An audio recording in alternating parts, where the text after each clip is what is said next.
You have just woken up as a gorilla in a misty African mountain forest. For the next 3 hours, you are going to experience thunderous chest-beating battles, daring treetop fruit hunts, and even a tense standoff with a charging elephant, and this won't be easy, so good luck. But before we get into this journey of the gorilla, I'd appreciate it if you could subscribe, like the video, and why not leave a comment on where you are tuning in from and what animal you want me to cover next. Now, let's begin this epic adventure together. The subtle shift in morning air temperature carries messages that only a lifetime of forest experience can properly interpret. What seems like minor daily variation to casual observers represents the beginning of one of the most significant events in your family's annual cycle, the seasonal migration, that will take you from the misty highlands where you've spent the dry months down to the rich lowland feeding grounds that will sustain your family through the approaching wet season. This migration isn't a simple change of address, but a complex undertaking that requires careful timing, route planning, and assessment of your family's physical readiness for the challenges ahead. The decision to begin this journey rests entirely on your shoulders as the family leader, and the consequences of poor timing or route selection could prove fatal for the most vulnerable members of your group.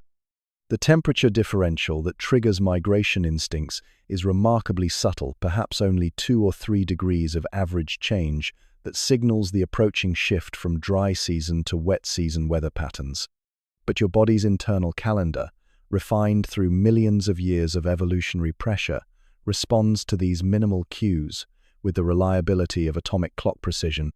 Your assessment of family readiness involves complex calculations about the physical condition of each member and their ability to handle the demanding journey ahead. The pregnant females who will give birth during the wet season need to complete migration before their expanding bellies make travel too difficult. The youngest juveniles must have reached sufficient size and strength to handle extended daily travel without exhaustion that could slow the entire group's progress. The route selection process draws upon spatial memory accumulated through years of seasonal migrations, creating a mental map that encompasses dozens of possible pathways between highlands and lowlands. Some routes offer easier travel but expose your family to greater predator risks. Others provide better security but require more demanding physical exertion. Your choice must balance multiple factors while accounting for current conditions that might have changed since last year's journey. The altitude acclimation challenges that accompany migration affect every member of your family differently. Moving from the thin air of highland forests to the oxygen-rich environment of lowland areas creates physiological adjustments that can cause temporary discomfort and reduced performance. Your massive cardiovascular system must adapt to new atmospheric pressure while maintaining the physical performance needed for family protection. The newborn challenges presented by migration timing create some of the most difficult decisions you'll face as a family leader. Infants born during migration periods face dramatically higher mortality rates than those born in stable territorial locations. But delaying migration to accommodate new mothers might mean arriving at lowland feeding grounds after peak food availability has passed, creating different but equally serious survival challenges. The predator suite changes dramatically as your family moves between highland and lowland environments. The leopards that represent primary threats in highland forests give way to different dangers in lowland areas, larger concentrations of human activity, different snake species with varying venom potencies, and the occasional presence of crocodiles near lowland water sources. Your threat assessment protocols must adapt continuously as the environment changes around you. The panoramic vistas that become visible during highland portions of your migration route provide not just aesthetic beauty but crucial navigation information. From elevated positions, you can observe weather patterns developing across vast landscapes, identify potential obstacles or opportunities along your intended route, and assess the general condition of the lowland territories that represent your destination. The social dynamics within your family group often shift during migration periods, as the stress of extended travel and environmental change creates new challenges for group cohesion. Individuals who normally maintain peaceful relationships might become irritable or competitive when faced with the uncertainties and physical demands of major relocation. The navigation techniques you employ during migration demonstrate sophisticated spatial reasoning that rivals human GPS technology in its accuracy and reliability. Your mental map includes not just geographic features but seasonal variations in food availability, water source reliability, and safe sleeping locations that change throughout the year based on weather patterns and ecological cycles. The foraging opportunities that emerge during migration often include plant species and food sources that aren't available in either highland or lowland territories year-round. These transitional feeding opportunities provide nutritional variety that supplements your family's diet while offering temporary abundance that can help build energy reserves for the remaining journey. The weather monitoring skills you employ during migration involve reading atmospheric conditions with meteorological sophistication. Cloud formations, wind patterns, humidity changes, and subtle pressure variations all provide information about approaching weather systems that could affect travel safety and route viability. The community dynamics shift as your family encounters other guerrilla groups who might be following similar migration routes or establishing temporary territories in transitional zones. These meetings require diplomatic skills that balance territorial assertion with the practical benefits of sharing information about route conditions and resource availability. The energy management strategies you employ during migration must balance the need for steady progress against the conservation of strength needed for family protection and leadership. Daily travel distances must be calibrated to challenge family members without exhausting them, while rest periods must provide adequate recovery without losing valuable travel time. The landmark recognition skills that guide your migration depend on memory systems that store detailed information about geographic features, vegetation patterns, and seasonal changes that occur along migration routes. Rock formations, distinctive trees, and water sources serve as navigation checkpoints that confirm your family's progress along the intended route. The risk assessment calculations that govern migration decisions involve projecting future conditions based on current observations and historical patterns. You must evaluate whether lowland territories will provide adequate resources when your family arrives, whether competing guerrilla families might have claimed key areas, and whether human activity patterns might create new dangers along traditional routes. The physiological adaptations that accompany altitude change affect everything from breathing efficiency to digestive function as your family's bodies adjust to new environmental conditions. The richer oxygen content of lowland air improves physical performance but requires cardiovascular adjustments that can create temporary fatigue and disorientation. The cultural knowledge transmission that occurs during migration provides young family members with essential education about navigation, route selection, and survival strategies that extend far beyond daily territorial movements. This traveling education exposes juveniles to environmental diversity and challenges that prepare them for future leadership responsibilities. The seasonal timing precision required for successful migration reflects sophisticated understanding of ecological cycles that govern food production, weather patterns, and predator activity throughout your range. Arriving too early at lowland destinations might mean facing resource scarcity, while late arrival could result in finding prime territories already claimed by competing families. As your family crests the final ridge before beginning the descent into lowland territories, the vista that spreads before you represents both destination and new beginning. The rich green canopy that stretches to the horizon promises abundant food and favorable conditions, but it also presents new challenges and opportunities that will test your leadership skills throughout the wet season ahead. Rival band tent standoff at the clearing. The morning silence breaks with a sound that freezes every member of your family in immediate, terror-laden attention, the unmistakable chest beating of another mature silverback gorilla, close enough that the rhythmic booming echoes through the forest with threatening clarity. This isn't the distant drumming of a neighbor announcing territory from safe distances. This is the acoustic signature of direct challenge, a rival male asserting dominance in what you've considered your family's secure feeding area. Your response is instantaneous and primal, rising from genetic programming that has governed silverback confrontations for millions of years. Your own chest beating begins as an automatic reply, the hollow percussion of your cupped hands against your barrel chest creating counter-rhythms that announce your presence and unwillingness to yield. The sound seems to emerge from your very core, a vocal expression of power that resonates through your massive frame and projects across the forest, with authority that demands recognition.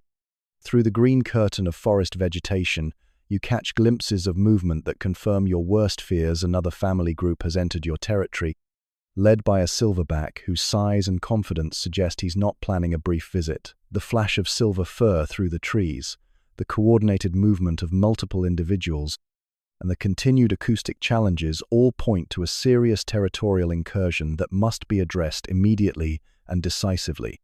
The dust that begins to swirl in the forest clearing comes from the ground-slapping displays that both silverbacks employ to demonstrate their physical power and emotional intensity. Your massive hands strike the earth with impacts that send vibrations through the forest floor, while the shower of leaves and debris that your displays create adds visual drama to the acoustic intimidation. Every strike sends a clear message: this territory is occupied by a mature male in his prime, who will not yield without a fight. Your family's response to the crisis follows protocols developed through countless generations of territorial conflicts. The females immediately gather the youngest members and position themselves near escape routes while maintaining visual contact with your leadership signals. Their eyes never leave you as they await instructions that could mean the difference between successful defense and catastrophic family disruption. The juveniles in your family watch with wide-eyed fascination and terror as their protector faces the greatest challenge to their security they've ever witnessed. This confrontation will serve as their education in the realities of guerrilla territorial politics, demonstrating the constant vigilance and physical courage required to maintain family safety in an environment where resources are limited and competition is lethal. The rival silverback emerges into full view with the kind of confident swagger that suggests either supreme self-assurance or dangerous desperation. His massive frame rivals your own in size and obvious strength, while the battle scars visible on his face and arms tell stories of previous confrontations that he's survived and possibly won.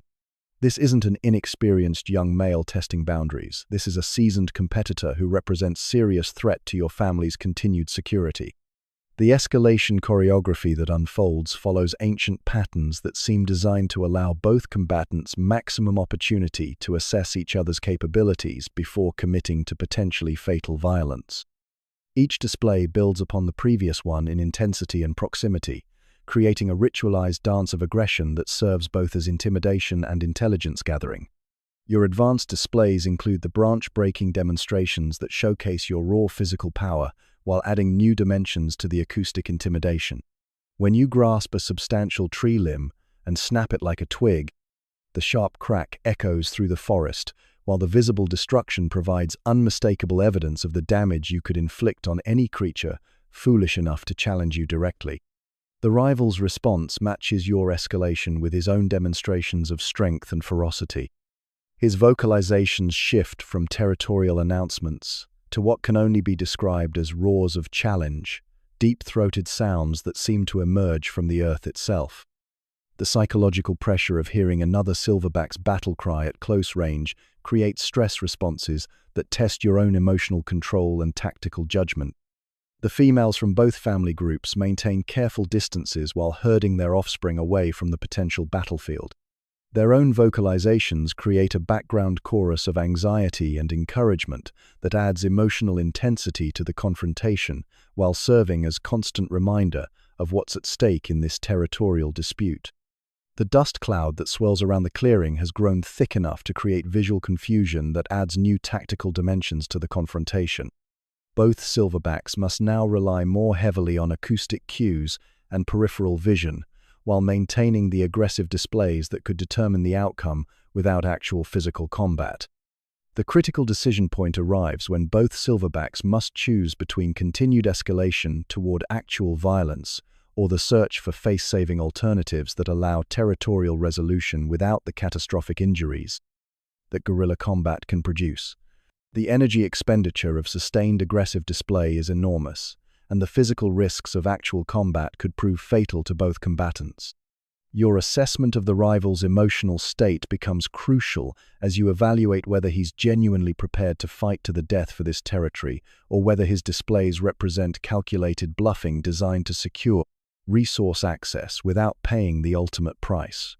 Reading these psychological cues requires experience and judgment that separate successful silverbacks from those who die young in unnecessary confrontations. The turning point comes when you notice subtle changes in the rival's display patterns that suggest his initial confidence might be wavering. His chest beating becomes slightly less rhythmic, his vocalizations lose some of their threatening edge, and his body positioning begins to angle away from direct confrontation toward potential retreat routes. Your strategic response capitalizes on these signs of uncertainty by maintaining aggressive pressure while providing the rival with opportunities for dignified withdrawal.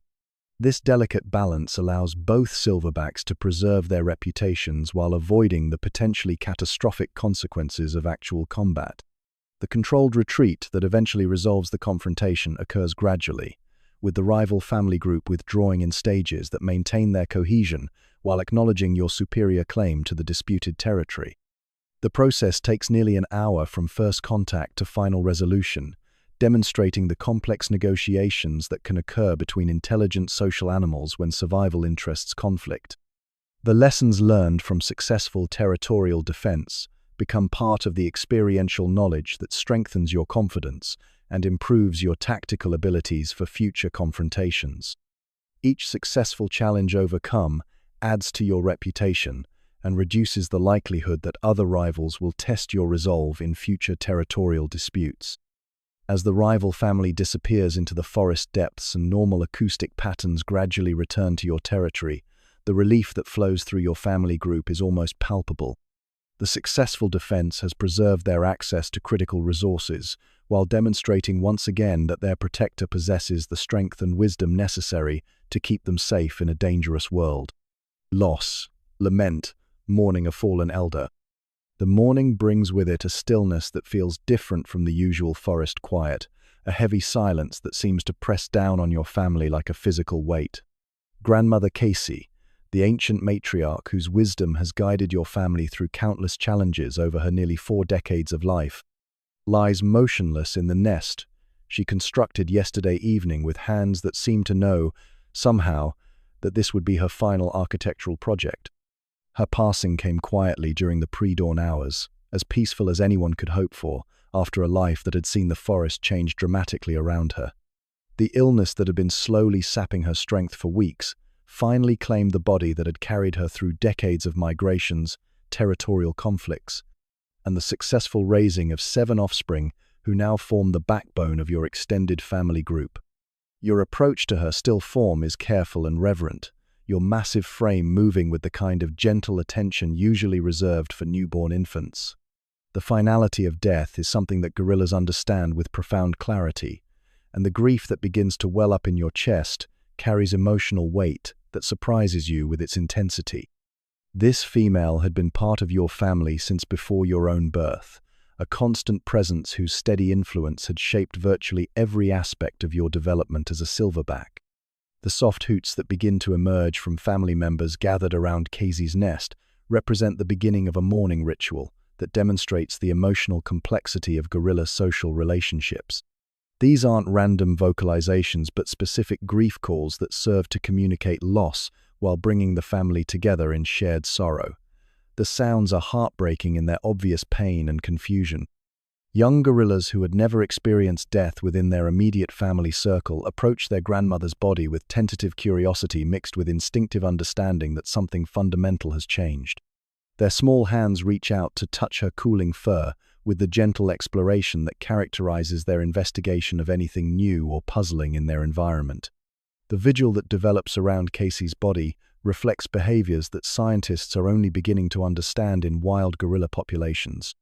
Your family settles into a rough circle around their fallen matriarch, some individuals maintaining physical contact with her body, while others position themselves close enough to observe without crowding.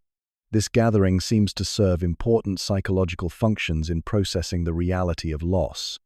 The leaf-covering ritual that begins spontaneously among several family members represents one of the most remarkable behaviors ever documented in wild gorilla populations. Without any apparent coordination or instruction, individuals begin placing fresh leaves and small branches over portions of Casey's body, creating a natural shroud that seems to reflect instinctive understanding of ceremonial burial concepts. The days-long quiet that follows Kessie's death transforms the normal acoustic landscape of your family's territory into something almost cathedral-like in its respectful silence.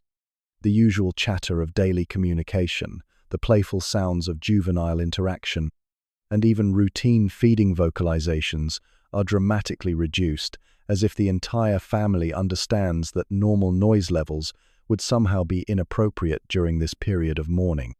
Your own grief manifests in ways that would be recognizable to any human who has lost a beloved family member. The hollow feeling in your chest, the moments of forgetting followed by fresh waves of realization, and the impulse to look for Cassie in her usual resting spots all represent emotional responses that transcend species boundaries and connect you to the universal experience of loss. The scientific evidence supporting genuine grief behaviors in gorilla populations has been accumulating for decades, challenging earlier assumptions that complex emotions were exclusively human characteristics.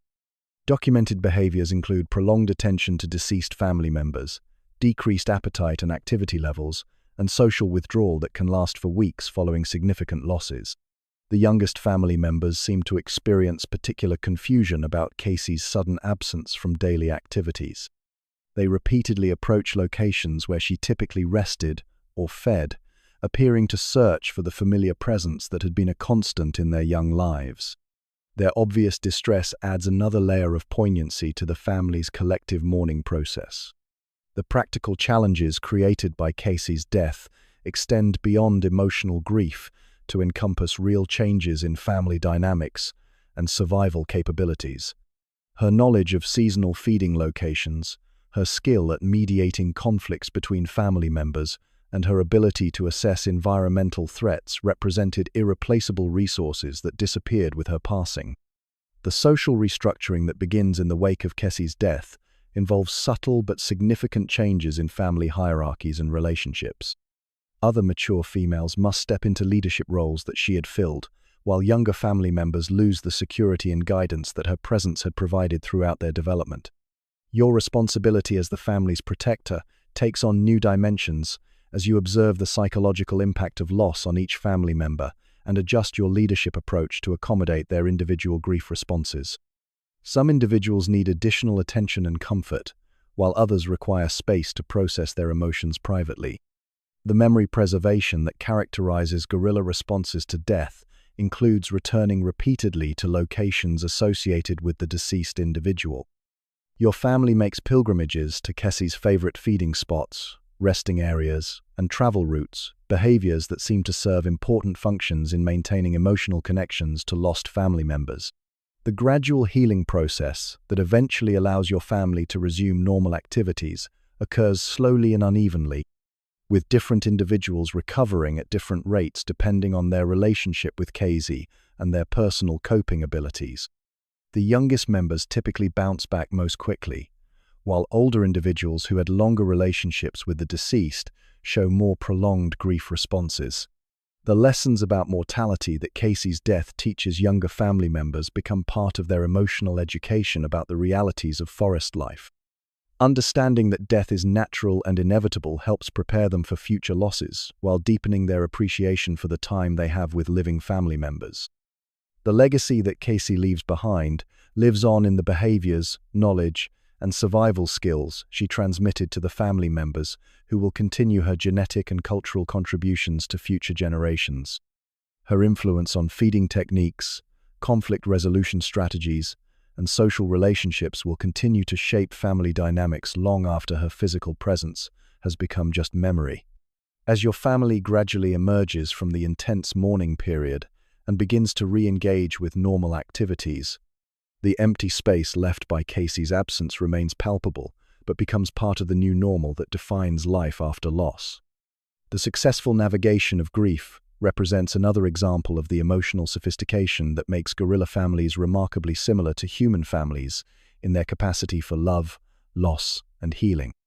High canopy feast rare, fig bloom celebration.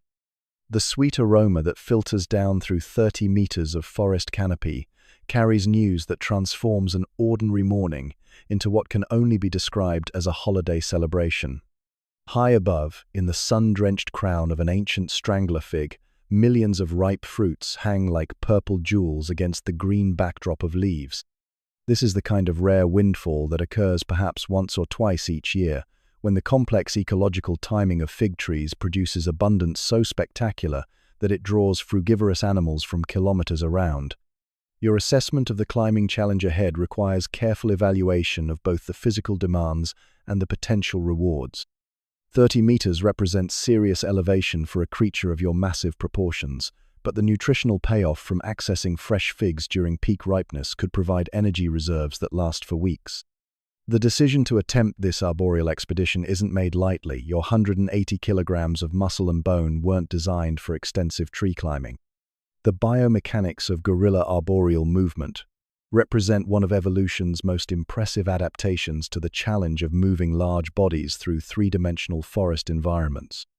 Your powerful arms provide the primary lifting force, while your legs serve as stabilizing platforms and secondary support systems. Each movement must be calculated to distribute weight safely across multiple contact points while maintaining momentum toward your elevated destination.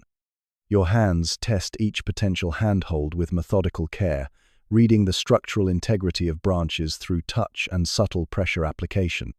Dead wood feels different from living branches, while hollow sections create distinctive acoustic signatures when tapped. This tactile analysis allows you to identify reliable supports while avoiding structural failures that could result in catastrophic falls. The climbing technique you employ differs dramatically from the swinging locomotion that smaller primates use to navigate the canopy. Instead of acrobatic leaps between branches, you move with deliberate precision, always maintaining 3 points of contact while carefully transferring weight to the next secure position. This conservative approach sacrifices speed for safety, reflecting the wisdom that comes with understanding the consequences of mistakes at elevation. Your family members who accompany you on this vertical journey demonstrate their own adaptations to arboreal challenge. The lighter females and juveniles can utilize smaller branches that wouldn't support your weight, allowing them to follow alternative routes that meet at the same destination. Their climbing creates a distributed approach that reduces stress on any individual tree branch, while maximizing access to the fruiting bonanza above. The fig tree itself represents a monument to successful tropical forest ecology. Its massive trunk hollowed by the gradual decay of the host tree it originally strangled decades ago. The complex internal architecture provides numerous climbing routes and resting platforms, while the external buttresses offer stable launching points for accessing the fruit-laden branches that spread like green umbrellas against the sky. The ascent requires frequent rest periods that allow your cardiovascular system to adjust to the increased energy demands of vertical travel while carrying massive body weight. These pauses provide opportunities to assess progress, evaluate route options for the remaining climb, and enjoy the changing perspective as the forest floor recedes below your climbing position. The honey-sweet figs that await your arrival represent perfection in natural food production. Each fruit contains complex sugars that provide immediate energy, while the soft texture requires minimal processing by your powerful molars. The abundance is so extraordinary that selection becomes unnecessary every.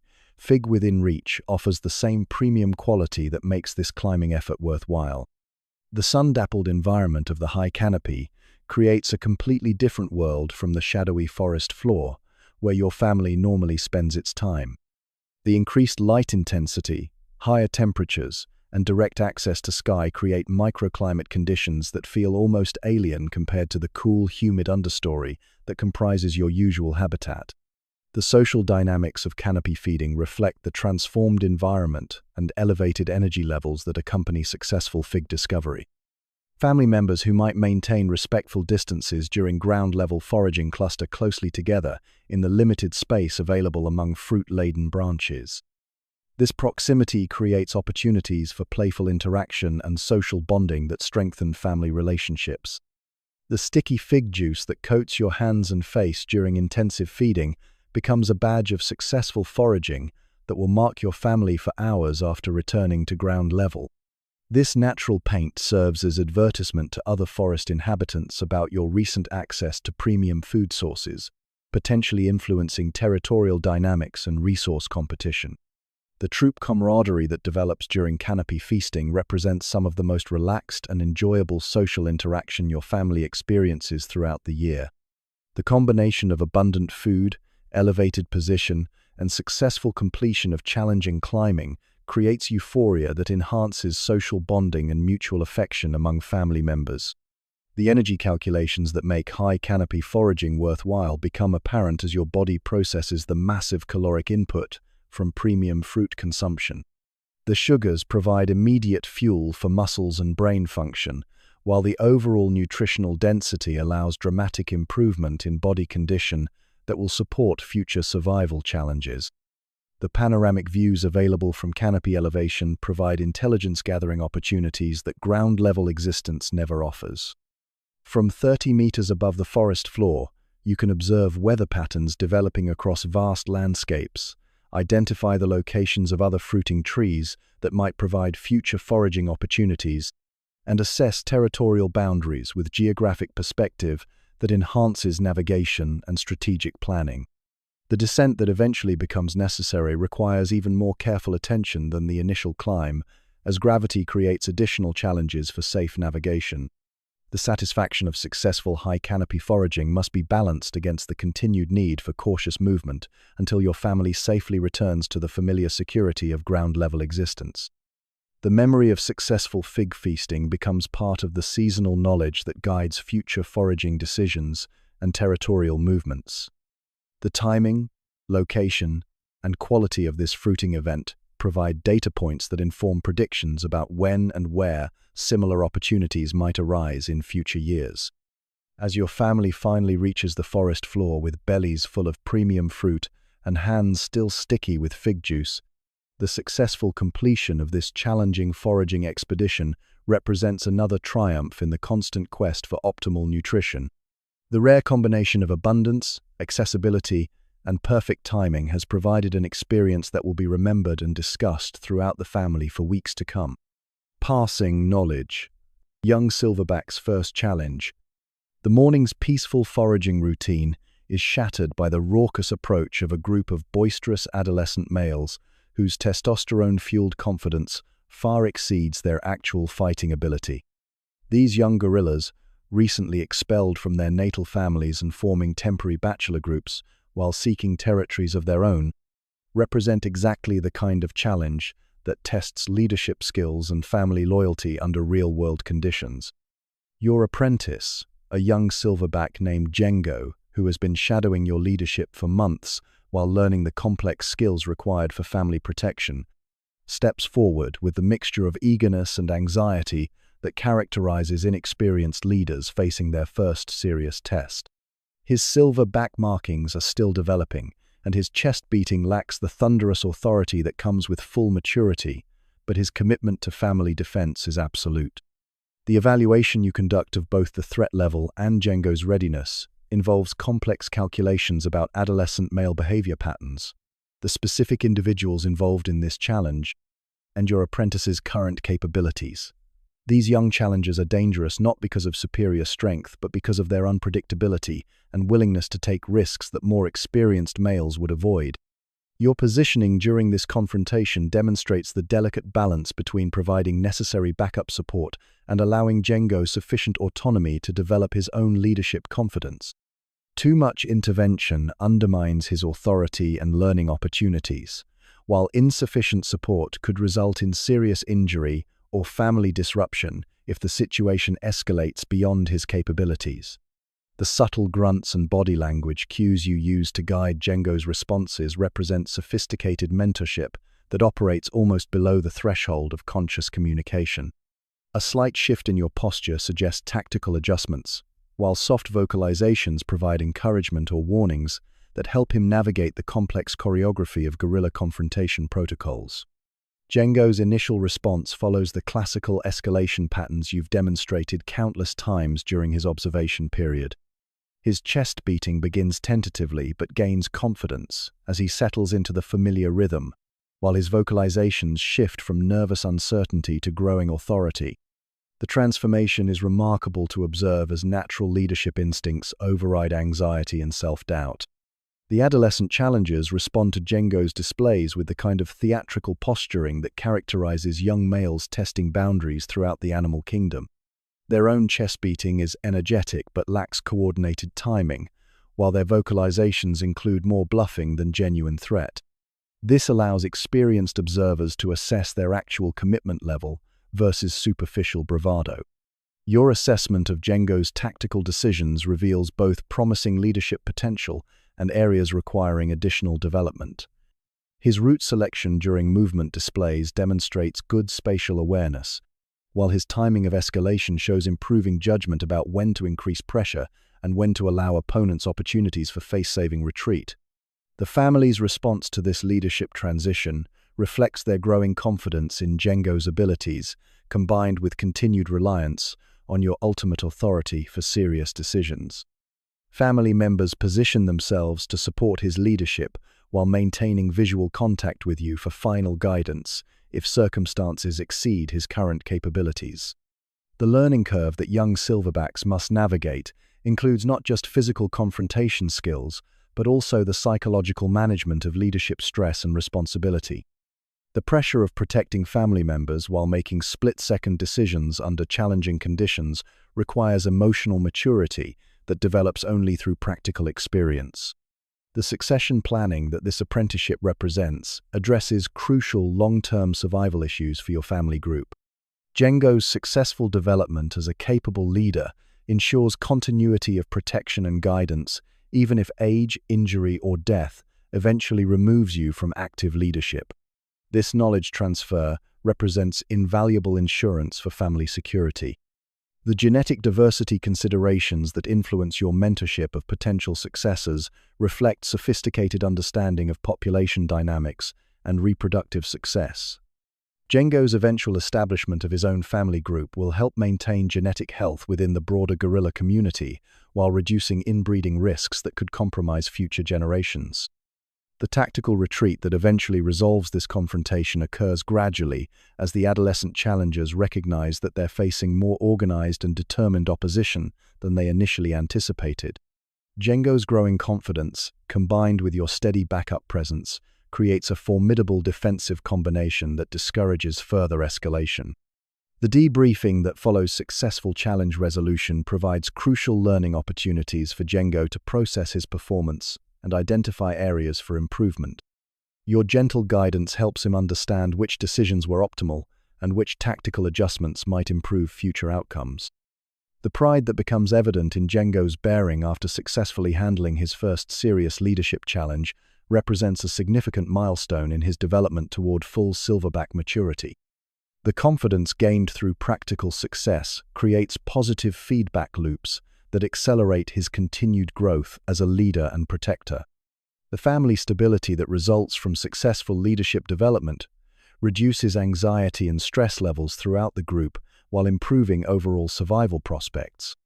When family members trust in the capabilities of their protectors, they can focus energy on foraging, social bonding, and offspring care rather than constant vigilance about security threats. The reputation building that accompanies successful challenge defense begins to establish Django's credibility within the broader gorilla community. Other groups will take note of his growing competence, affecting future territorial interactions and social dynamics throughout your range. The future stability considerations that guide your succession planning reflect deep understanding of the challenges that gorilla families face in an increasingly pressured environment. Climate change, habitat loss, and human encroachment create new survival challenges that require adaptable, intelligent leadership capable of making innovative decisions under unprecedented conditions. As the immediate challenge fades into memory and normal family activities resume, the successful completion of Django's first major leadership test represents progress toward the long-term goal of establishing him as an independent silverback capable of protecting his own family. The knowledge and confidence gained through this experience will serve him throughout his future career as a leader and protector in the complex social world of forest gorillas. Symphony of rain, overnight downpour, dawn renewal. The approaching storm announces itself through subtle atmospheric changes that your weather-sensitive body reads like pages in an ancient book of forest wisdom. The humidity rises to levels that make the air feel thick and electric, while distant thunder rumbles with the promise of the overnight deluge that will transform your forest world into a liquid landscape of sound and sensation. Your family's preparation for the night-long downpour follows protocols developed through countless generations of tropical storm survival. Nest construction tonight requires special attention to drainage and structural integrity, as the platform that seems adequate for normal nights must now withstand hours of driving rain and buffeting winds that could turn sleeping quarters into death traps. The branches you select for tonight's elevated shelter receive extra scrutiny for their water-shedding properties and wind resistance capabilities. The angle of construction must promote runoff while maintaining structural stability, creating architecture that protects rather than channels the enormous quantities of water that will soon cascade from the storm-laden sky. The sensation of settling into your carefully prepared nest as the first heavy raindrops begin their percussion against the forest canopy above creates anticipation mixed with the profound satisfaction that comes from successful preparation. Your massive frame finds comfort in the woven platform, while your senses remain alert to the developing acoustic symphony that will provide tonight's soundtrack. The overnight storm that follows represents one of nature's most spectacular productions, transforming the familiar forest into an alien landscape where water becomes the dominant element and sound reaches levels that make communication impossible. The rain doesn't simply fall, it descends in sheets and torrents that create white noise so intense it seems to emerge from inside your own consciousness. The swaying branches that support your elevated nest create a gentle rocking motion that, combined with the rhythmic percussion of rain on leaves, produces surprisingly soothing sensations despite the storm's obvious power. Your body adjusts to this natural cradle motion, finding balance and comfort even as the forest around you transforms into a vertical river system. The sensation of rain penetrating the forest canopy and reaching your nest platform arrives not as unwelcome wetness, but as cool relief from the oppressive humidity that preceded the storm. The water that reaches your fur carries the clean scent of atmospheric purification, washing away the accumulated dust and debris of daily forest life.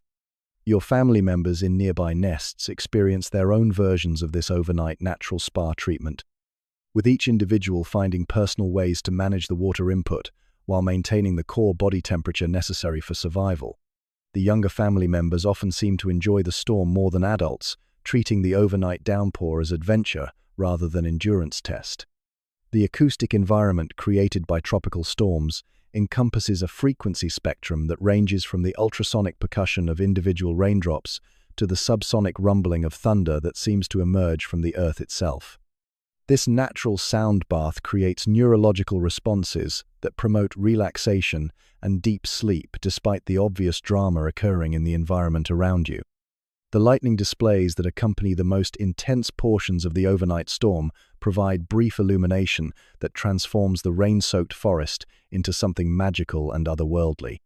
The strobing light reveals cascading water in frozen moments that look like liquid crystal sculptures suspended throughout the three-dimensional forest architecture. The thermal regulation that your body maintains during the overnight cooling requires subtle adjustments to posture and nest position that maximize comfort while conserving energy. The evaporation of rainwater from your fur creates cooling effects that must be balanced against heat loss that could compromise immune function or energy reserves. The dawn mist that begins to rise as the storm gradually diminishes creates ethereal atmospheric conditions that seem to emerge from fantasy rather than meteorological reality. The combination of residual moisture and rising temperatures generates fog patterns that drift between trees like living spirits celebrating the forest's renewal. The morning air that emerges from the night-long purification carries scents of extraordinary complexity and freshness.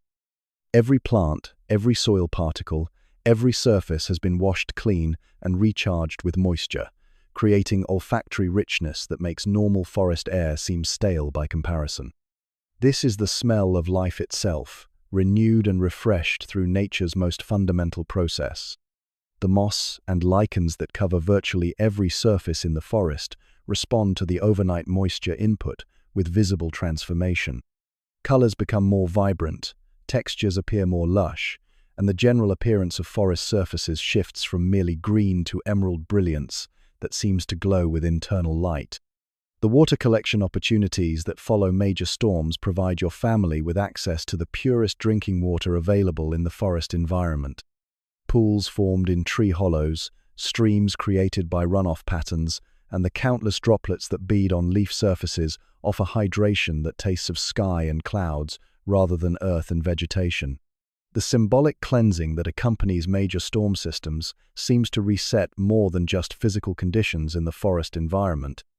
The psychological effect of surviving dramatic weather events, while remaining safe and comfortable, creates a sense of renewal and fresh beginning that affects mood and energy levels throughout your family group. The new cycle preparation that begins as normal forest sounds gradually return to the post-storm environment includes assessment of any changes that the overnight deluge might have created in familiar territories. Streams may have changed course, fallen trees might block traditional travel routes, and new opportunities for food or shelter might have emerged from storm-related landscape modifications. The forest heartbeat that slowly reasserts itself as the storm's overwhelming presence recedes feels like the return of an old friend whose temporary absence made normal life impossible. The gradual resumption of bird calls, insect activity, and small mammal movement creates growing confidence that the natural order has survived another dramatic test and emerged stronger for the experience. As consciousness gradually emerges from the deep rest that storm nights seem to promote, and normal forest activities begin to call your family back to routine responsibilities, the successful navigation of another tropical deluge provides quiet satisfaction about your ability to thrive in an environment where dramatic weather represents just another manageable challenge in the complex symphony of forest. Survival. New dawn legacy of the forest giants.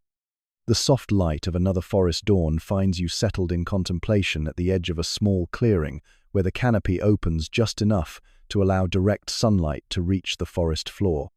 This moment of quiet reflection comes at the end of a week that has encompassed the full spectrum of experiences that define life as a mountain gorilla, daily rhythms of foraging and rest, the challenges of territory defense and family protection, and the deeper meanings that emerge from a life lived in harmony with one of Earth's most complex ecosystems. Your massive frame, scarred by decades of leadership challenges but still powerful enough to command respect from any creature in the forest, represents the culmination of evolutionary processes that stretch back millions of years. Every aspect of your physical form, from the silver saddle that marks your maturity to the gentle hands capable of both devastating violence and tender care, tells the story of a species that has mastered the art of forest survival through intelligence, strength, and social cooperation. The rhythms that have governed this week's activities reflect patterns older than human civilization, ancient cycles of feeding and resting, traveling and territorial defense that have sustained gorilla families through countless generations. These rituals aren't simply survival behaviors, they're cultural traditions that connect your family to the deep history of your species and ensure that essential knowledge passes from parents to offspring in an unbroken chain of forest wisdom. Your resilience in the face of challenges, both natural and human-made, demonstrates the remarkable adaptability that has allowed mountain gorillas to persist despite pressures that have driven countless other species to extinction. The ability to modify behavior in response to changing conditions, to learn from experience and pass that knowledge to future generations, represents intelligence that deserves recognition and protection from those who share this planet. The kinship bonds that unite your family group extend far beyond simple biological relationships to encompass emotional connections that would be recognizable in any human family.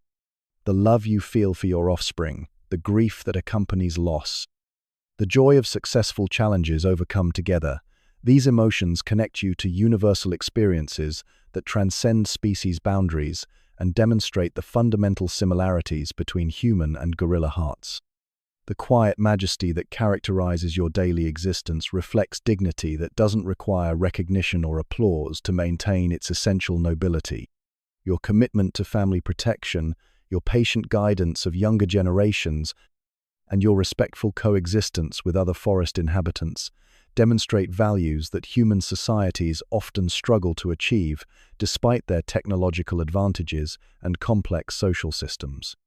The forest that has been your family's home for generations faces pressures that threaten not just individual gorilla families, but entire ecosystems that have developed over millions of years.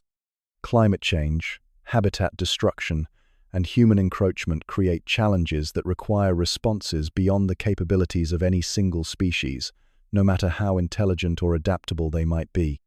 The responsibility that humans bear for gorilla conservation reflects the unique position that technological civilization occupies in planetary ecosystems. The power to destroy or protect, to preserve ancient forests or convert them to temporary human uses, places moral obligations on human societies that previous generations could never have imagined. The hope that drives conservation efforts worldwide emerges from growing recognition that the loss of species like mountain gorillas would represent irreplaceable tragedy for global biodiversity. The intelligence, emotional complexity, and ecological importance that characterize gorilla families provide compelling arguments for protection efforts that benefit not just individual animals but entire forest ecosystems. The listener who has shared this week's journey through gorilla existence carries with them the power to influence conservation outcomes through personal choices and political support that can determine whether future generations will share their planet with these remarkable forest giants. The knowledge gained through intimate understanding of gorilla lives creates obligations to act on behalf of species who cannot advocate for themselves. The protection that gorilla families require extends beyond simple habitat preservation to encompass educational efforts that help human societies understand the value of biodiversity and the connections between healthy ecosystems and human welfare. The forests that support gorilla families also provide clean water, climate regulation, and countless other ecosystem services that benefit all life on Earth. The individual actions that collectively determine conservation success include everything from consumer choices that affect habitat destruction to political engagement that influences government policies toward environment protection. The cumulative effect of millions of people making informed decisions about their relationship with the natural world can create the social pressure necessary for meaningful conservation action. The time remaining to implement effective gorilla conservation measures continues to shrink as human population growth and economic development create increasing pressure on the limited forest habitats where mountain gorillas survive. The urgency of current conservation challenges requires immediate action rather than the gradual policy changes that might have been sufficient in previous decades. The legacy that current human generations will leave regarding gorilla conservation depends entirely on decisions being made right now about development priorities, resource allocation, and the value placed on biodiversity preservation. The choice between short-term economic gains and long-term ecological health represents one of the defining moral challenges of contemporary civilization. The sentinels that mountain gorillas represent in their forest homes serve as indicators of ecosystem health and warnings about environmental changes that affect all species sharing those habitats. Their continued survival provides hope that intelligent conservation efforts can succeed even under challenging conditions, while their extinction would signal broader ecological collapse with implications far beyond individual species loss. The slow, deep breaths that conclude this journey through gorilla existence carry the peaceful rhythm of lives lived in harmony with natural cycles that have sustained life on Earth for billions of years. This ancient breathing pattern connects all living creatures to the fundamental processes that make existence possible, reminding us of our shared dependence on healthy ecosystems and stable climate systems. The forest heartbeat that gradually fades into silence, as this contemplation ends, represents not an ending but a transition from observation to action, from understanding to advocacy, from passive appreciation to active protection of the remarkable creatures who have shared their intimate lives with those willing to listen carefully to their stories. The silence that follows carries within it the weight of responsibility and the possibility of hope, the knowledge that understanding can lead to protection, and the faith that human intelligence and compassion can prove sufficient to ensure that future dawns will continue to illuminate forest clearings where silverback gorillas sit in quiet majesty, protecting their families and preserving the ancient wisdom of lives, lived in balance with the natural world that sustains all existence on this remarkable planet we share. Life as a gorilla, complete narration script. Dawn in the mist, awakening on the nest. The first sensation is cold. Not the bitter cold of winter mountains, but the gentle, persistent chill of tropical morning mist settling on your fur like tiny pearls of liquid glass. Your eyes flutter open in the grey pre-dawn light, and for a moment you're suspended between sleep and wakefulness, cradled 5 meters above the forest floor in a bed you built with your own massive hands. Your nest sways ever so slightly in the morning breeze. Yesterday evening, you carefully selected these branches, testing their strength with gentle bounces before weaving them into a circular platform. The supple shoots you bent and twisted have held through the night, creating a mattress more comfortable than anything humans might imagine. Each twig was chosen deliberately strong enough to support your 180 kilograms, flexible enough to bend without breaking, positioned to drain away any overnight rain. As consciousness fully returns, your senses flood with information. The earthy richness of decomposing leaves rises from the forest floor below, mixed with the green sweetness of growing plants and the mineral smell of morning dew. Somewhere in the canopy above, a hornbill releases its distinctive cala sound like a wooden bell echoing through the mist. Your stomach rumbles softly, reminding you that the body of a silverback gorilla requires nearly 20 kilograms of food each day. But first, safety. This is the ancient protocol embedded in every fiber of your being. Before you think of food, before you stretch your powerful limbs, before you even fully emerge from sleep's embrace, you must assess the world around you. Your ears rotate slightly, picking up the subtle sounds of the forest awakening. No drumming echoes through the trees good. That means no rival males are announcing their presence nearby. No leopard coughs disturb the morning peace, and no elephant trumpets suggest the massive grey giants are moving through your territory. You lift your great head and scan the canopy around you. The other members of your troop are beginning to stir in their own nests, scattered through the trees like oversized birds. There's old Mama Casey, the matriarch whose wisdom has guided your family group for decades.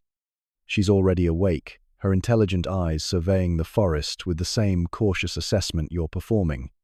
The younger females are still drowsy, their babies clinging to their chests like dark furry blankets. Your own nest must be dismantled before you leave. This isn't mere tidiness, it's survival strategy passed down through countless generations. A used nest advertises your presence to any who might track you. Poachers, rival gorillas, or predators could read the story of your night's rest in the bent branches and scattered leaves. So you begin the methodical process of unweaving what you so carefully created, pulling apart the twigs and scattering them to look like natural forest debris. The mist clings to everything this morning, transforming the familiar forest into something ethereal and dreamlike. Water droplets collect on every surface on the broad leaves that arch overhead, on the moss-covered bark of ancient trees, on your own dark fur, where it catches the growing light like tiny diamonds. You run one massive hand through the hair on your arm, feeling the moisture bead and roll away. As you work to dismantle your nest, your mind processes the sounds and scents carried on the morning air. The forest is waking up in layers. First came the insects, the eternal buzz and chirp of countless tiny lives. Then the birds began their dawn chorus, each species adding its voice to the growing symphony. Now the mammals are stirring. You hear the rustle of small creatures in the undergrowth, the distant crash of something larger moving through the canopy. Your family is your responsibility. As the dominant silverback, their safety depends on your vigilance, your strength, your ability to read the forest's moods and respond accordingly. This is why you wake with such careful attention to your surroundings, why every morning begins with this same ritual of assessment and preparation. The light is growing stronger now, filtering through the mist in soft golden shafts. The forest is revealing itself gradually, like a photograph developing in slow motion. The massive buttress roots of the great trees emerge from the grey like the foundations of ancient cathedrals. Vines thick as your arms spiral upward toward the distant canopy, creating highways for the smaller primates who share your world.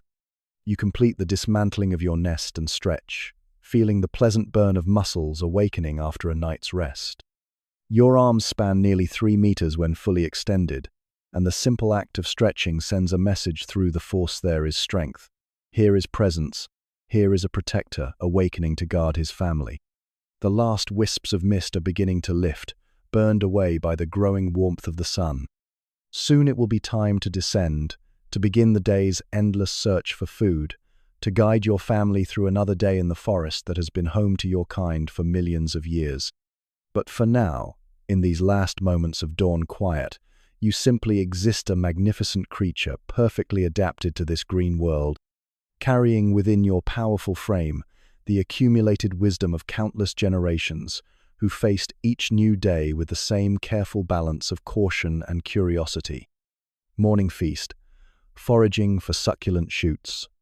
The descent from your sleeping tree is a careful ballet of controlled falling. Your knuckles make first contact with each branch, testing its strength before committing your full weight. This is how gorillas navigate their vertical world, not with the acrobatic swinging of chimpanzees, but with the measured, deliberate movements of creatures who understand that gravity is both friend and enemy. The forest floor welcomes you with its soft carpet of decomposing leaves, countless layers of fallen vegetation that create a spongy foundation beneath your feet. Here in the understory, the light is filtered and green, creating a cathedral-like atmosphere among the massive tree trunks. This is your dining room, your pantry, your world of endless variety where breakfast awaits in 1,000 different forms. Your first target stands before you, a cluster of young bamboo shoots, pale green and tender, pushing up through the forest floor like nature's own asparagus. These shoots are pure gold to a gorilla. They're packed with the fiber your digestive system craves, sweet enough to satisfy your morning hunger, and so tender they require minimal chewing from your impressive molars. You grasp the first shoot with surprising delicacy for such massive hands. Your fingers, thick as a human's wrist, can manipulate these plants with the precision of a surgeon. You strip away the tough outer layers with practiced efficiency, revealing the succulent white interior. The taste is clean and slightly sweet, with a texture that yields satisfyingly under your teeth. The crunch echoes softly through the forest as you work your way through the bamboo grove. But bamboo alone won't sustain you. Your body needs variety, and the forest provides it in abundance. You move deeper into the undergrowth, following paths worn by generations of your family, seeking the diverse menu that will fuel your massive frame through another day.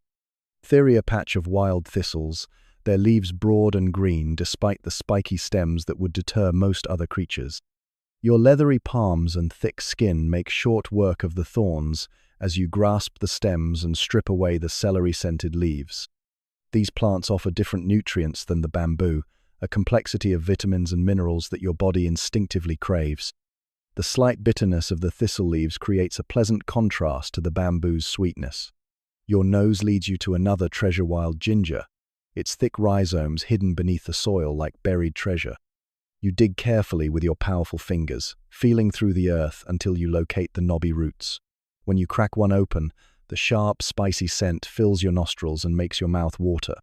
Wild ginger is more than food, it's medicine, helping to settle your stomach and fight off the parasites that are a constant concern in the humid forest environment. As you forage, you're performing calculations that would challenge a nutritionist. Your body needs roughly 20 kilograms of plant matter each day, but not just any plant matter. You need the right balance of proteins, fibers, sugars, and trace minerals. The bamboo provides bulk and fiber. The thistle leaves offer vitamins and that bitter complexity that aids digestion. The ginger root supplies antimicrobial compounds and aids nutrient absorption. But plants alone aren't enough. Despite what many humans believe, gorillas aren't purely vegetarian. You need protein, and the forest provides it in small crawling packages. You pause beside a rotting log and carefully peel away a section of bark. Underneath, a colony of white grubs writhes in the exposed wood. These larvae are packed with protein and fat, exactly what your growing muscles require. You pick up the grubs one by one, examining each carefully before popping it into your mouth. The texture is soft and slightly nutty, nothing like the plant matter that makes up most of your diet. Some humans might find this revolting, but to you it's simply another item on nature's menu, as natural as picking berries or stripping leaves. The seasonal nature of your diet is something you understand instinctively. Right now, in the early dry season, certain plants are at their peak. The bamboo shoots are young and tender because the rains have recently ended. In a few months, during the height of the dry season, you'll need to seek different foods, perhaps the protein-rich caterpillars that emerge with certain moon cycles, or the fruits that ripen according to their own mysterious schedules. Your digestive system is a marvel of evolutionary engineering. Your stomach is large enough to process huge quantities of fibrous plant matter, while beneficial bacteria in your gut help break down cellulose that would be indigestible to humans. You can extract nutrients from plants that would pass right through other animals unchanged. As you continue foraging, other members of your family join the morning feast. Young gorillas watch your choices carefully, learning which plants to select and which to avoid. This knowledge isn't instinctive, it's cultural, passed down through generations of careful observation and imitation. A young gorilla who doesn't learn proper foraging techniques won't survive long in the wild. The forest around you is alive with the sounds of morning feeding. Birds call from the canopy above, insects buzz among the flowers, and the gentle sounds of your family foraging create a peaceful soundtrack to the start of another day. Your massive hands move with surprising grace among the delicate plants, selecting, stripping, tasting, always seeking the perfect balance of nutrients that will fuel your powerful body through the challenges ahead. Grooming circle bonds in the troop. The morning feeding frenzy gradually gives way to a more leisurely pace as the sun climbs higher through the forest canopy. Shafts of golden light penetrate the green cathedral around you, creating pools of dappled warmth that beckon irresistibly. This is the time for one of the most important activities in gorilla society, the grooming circle that binds your family together through touch, attention, and quiet intimacy. You settle yourself in a particularly inviting patch of sunlight, your massive frame folding with surprising grace into a comfortable sitting position. The warm light feels good on your dark fur, and you close your eyes briefly, enjoying the simple pleasure of solar warmth after the cool mist of dawn. But this isn't merely relaxation, this is social hour, the time when the complex relationships within your troop are maintained and strengthened through the ancient ritual of mutual grooming. Within moments, the females begin to gather around you. First comes Kessie, the eldest female, her movements deliberate and confident. She's earned her place through decades of wisdom and maternal success, and her presence near you signals to the rest of the group that this is indeed time for peaceful social bonding. Behind her, the younger females approach with their characteristic mixture of eagerness and deference. Gentle hands begin working through your fur with an expertise born of thousands of grooming sessions. These aren't the clumsy pawings of amateur. Every female in your troop has been grooming since childhood, and their fingers know exactly how to part your thick hair, how to search methodically for the tiny parasites that are an inevitable part of forest life, how to remove debris without causing discomfort. The sensation is deeply pleasurable in a way that transcends simple physical comfort. Each gentle tug and careful inspection sends signals of social acceptance and care through your nervous system. This is how gorillas say, "You belong," how they reinforce the bonds that hold the family together through good times and bad. The rhythmic searching and cleaning is meditative, almost hypnotic, and you feel your breathing slow and deepen. Your groomers work with systematic thoroughness. They part your fur in sections, exposing the skin beneath to careful inspection. When they find a tick or other parasite, they remove it with practiced efficiency, sometimes eating it immediately for the protein it provides, sometimes simply flicking it away into the forest litter. Their attention isn't random. They focus on areas you can't reach yourself: the back of your head, your shoulders, the space between your shoulder blades where your massive arms can't quite extend. But grooming isn't just about parasite removal. It's a complex social language with subtle rules and hierarchies. Notice how the older females take the prime positions near your head and shoulders, while younger ones work on your arms and hands. There's an unspoken protocol here, a recognition of status that maintains peace within the group. The younger females don't challenge this order. They understand that their time for higher status will come with age and proven maternal success.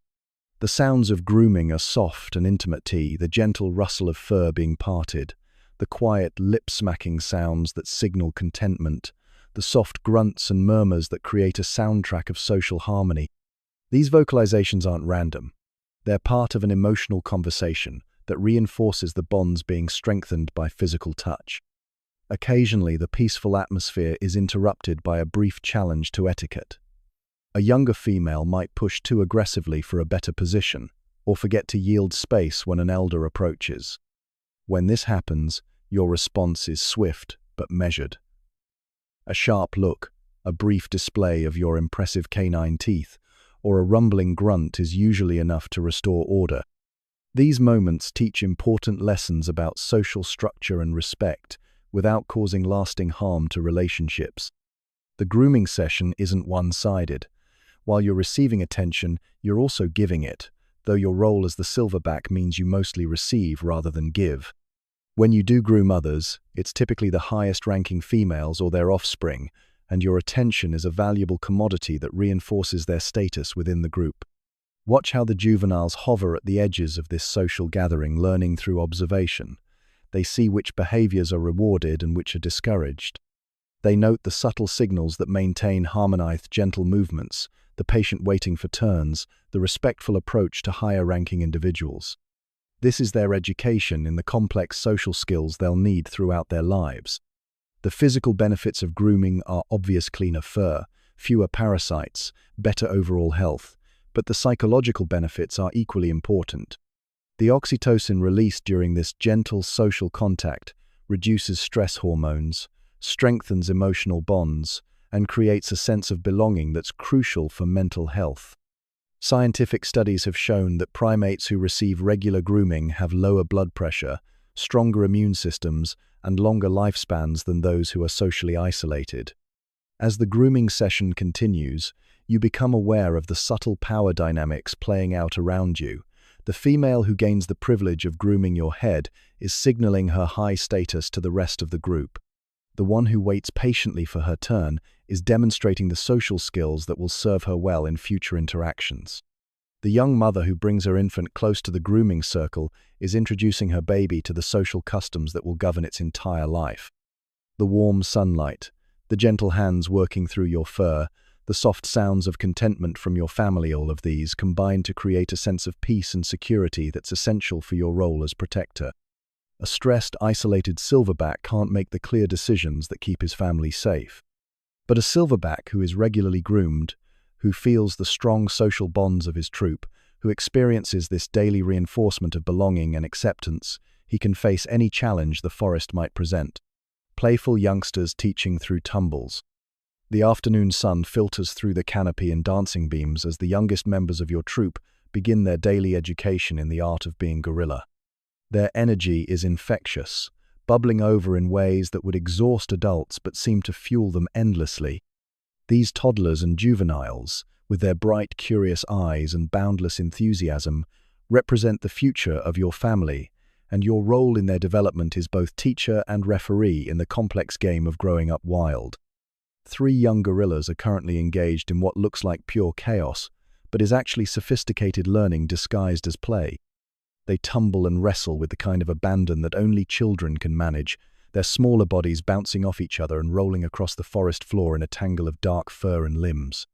To an untrained observer, this might look like simple roughhousing, but you recognize the deeper patterns at work.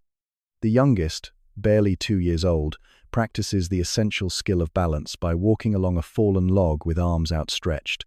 Each wobbling step is a lesson in coordination that will serve him well when he needs to navigate the complex 3-dimensional highways of the forest canopy. When he falls, which he does frequently, he bounces back up with the resilience that characterizes young gorillas, ready to try again immediately. His slightly older sister has discovered the joy of leaf play, a behavior that's uniquely gorilla. She plucks leaves methodically and places them in her mouth, not to eat them but to practice the precise motor skills she'll need for a lifetime of food processing. She chews thoughtfully, then spits the leaves out in soggy fragments, only to immediately select new ones to repeat the process. This isn't mindless activity, it's the development of the fine motor control that will allow her to efficiently strip the edible portions from tough stems and remove inedible parts from her food. The oldest of the three, a confident 4-year-old male, has appointed himself the leader of their games. He initiates wrestling matches with exaggerated displays that mimic adult behaviors, beating his small chest with fists that produce more of a pat than a thunderous boom, making faces that are intended to be intimidating but mostly succeed in being endearing. These displays aren't just play acting. They're the early stages of learning the complex social signaling that will govern his entire adult life. Your role in this educational chaos is subtle but crucial. You remain nearby, a massive presence that provides security and occasional guidance. When the play becomes too rough, when someone gets genuinely hurt rather than just surprised, your intervention is swift but gentle. A low grunt of disapproval, a careful repositioning of your body to separate overly enthusiastic participants, or simply a meaningful look is usually enough to moderate their behavior without crushing their spirits. But you're not just preventing problems, you're actively teaching. When one of the youngsters discovers an interesting stick and begins manipulating it, you watch approvingly. Tool use isn't instinctive in gorillas, it's learned behavior, and your attention to their experimentation encourages them to explore the possibilities. The stick might become a probe for investigating interesting holes, a lever for prying apart stubborn plant stems, or simply a toy for imaginative play.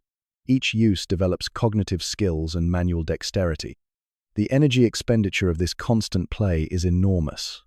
Young gorillas can burn calories at a rate that would exhaust adult humans, but the learning payoff justifies every joule. Their brains are forming crucial neural pathways that will serve them throughout their lives. The physical play develops strength, coordination, and body awareness. The social play teaches them to read emotional cues, understand hierarchy, and navigate complex relationships. Watch how they learn through imitation.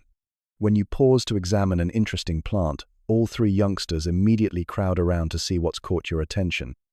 They don't just observe, they mirror your actions, touching the same leaves, smelling the same stems, even mimicking your facial expressions as you evaluate whether something is edible. This copying behavior is how cultural knowledge passes from generation to generation in gorilla society. The learning isn't always gentle. When the young male becomes too aggressive in his play, pushing his companions beyond their comfort zones, your correction is firm enough to make an impression. A sharp bark of disapproval sends him scrambling to a respectful distance, where he sits and contemplates his behavior with the wounded dignity that only a chastised child can manage. But the lesson is learned. There are boundaries to acceptable behavior, and crossing them has consequences. Vines become swings under their imaginative transformation, offering lessons in physics and biology simultaneously. They learn to judge which vines can support their weight, how to grip effectively, and how to use momentum to travel efficiently through their three-dimensional world. When a vine breaks, as they occasionally do, the resulting tumble teaches valuable lessons about consequences and the importance of testing new pathways carefully. The social dynamics of their play are complex and constantly shifting. Alliances form and dissolve with the fluid speed of childhood friendships. One moment, two of them might team up against the third in a wrestling match. The next, the partnerships have completely realigned. They're learning to navigate the shifting social currents that characterize adult gorilla society, developing the flexibility and emotional intelligence they'll need to maintain relationships throughout their lives. Their play often incorporates elements of the adult behaviors they observe daily. They practice the chest-beating displays they see you perform, though their small size makes the sound more like gentle drumming than thunderous announcement. They experiment with the vocalizations they hear around them, testing different grunts and hoots to see what responses they produce from adults and peers. As afternoon shadows begin to lengthen, the intensity of their play gradually decreases. Energy levels that seemed infinite begin to show signs of depletion. The youngest starts to seek comfort from his mother, while the others settle into quieter activity, examining interesting insects, practicing more precise manipulation of small objects, or simply resting in comfortable positions while watching the adult activities around them. This daily cycle of intense play, followed by gradual winding down, serves important developmental purposes. It teaches them to regulate their own energy, to recognize their limits, and to transition smoothly between high activity and rest periods. These are skills they'll use throughout their lives as they balance the demands of foraging, socializing, and staying alert for dangers. Silverbacks watch maintaining order. The responsibility of leadership weighs on your massive shoulders like an invisible cloak that never comes off. As the dominant silverback, every decision your family makes, where to sleep, what to eat, when to move, how to respond to threats, ultimately falls under your protection and guidance. This isn't a role you chose, it's one you earned through years of physical development, social learning, and the gradual recognition by your troop that you possess the strength, wisdom, and temperament necessary to keep them safe in an unforgiving world. Your patrol of the clearing's perimeter is a ritual performed with the precision of a military guard. Each step is deliberate, each pause calculated to maximize your observation of the surrounding forest. Your eyes scan constantly up into the canopy where leopards might lurk, across the forest floor where snares might hide, and especially toward the invisible boundaries of your territory where rival males might be probing for weakness.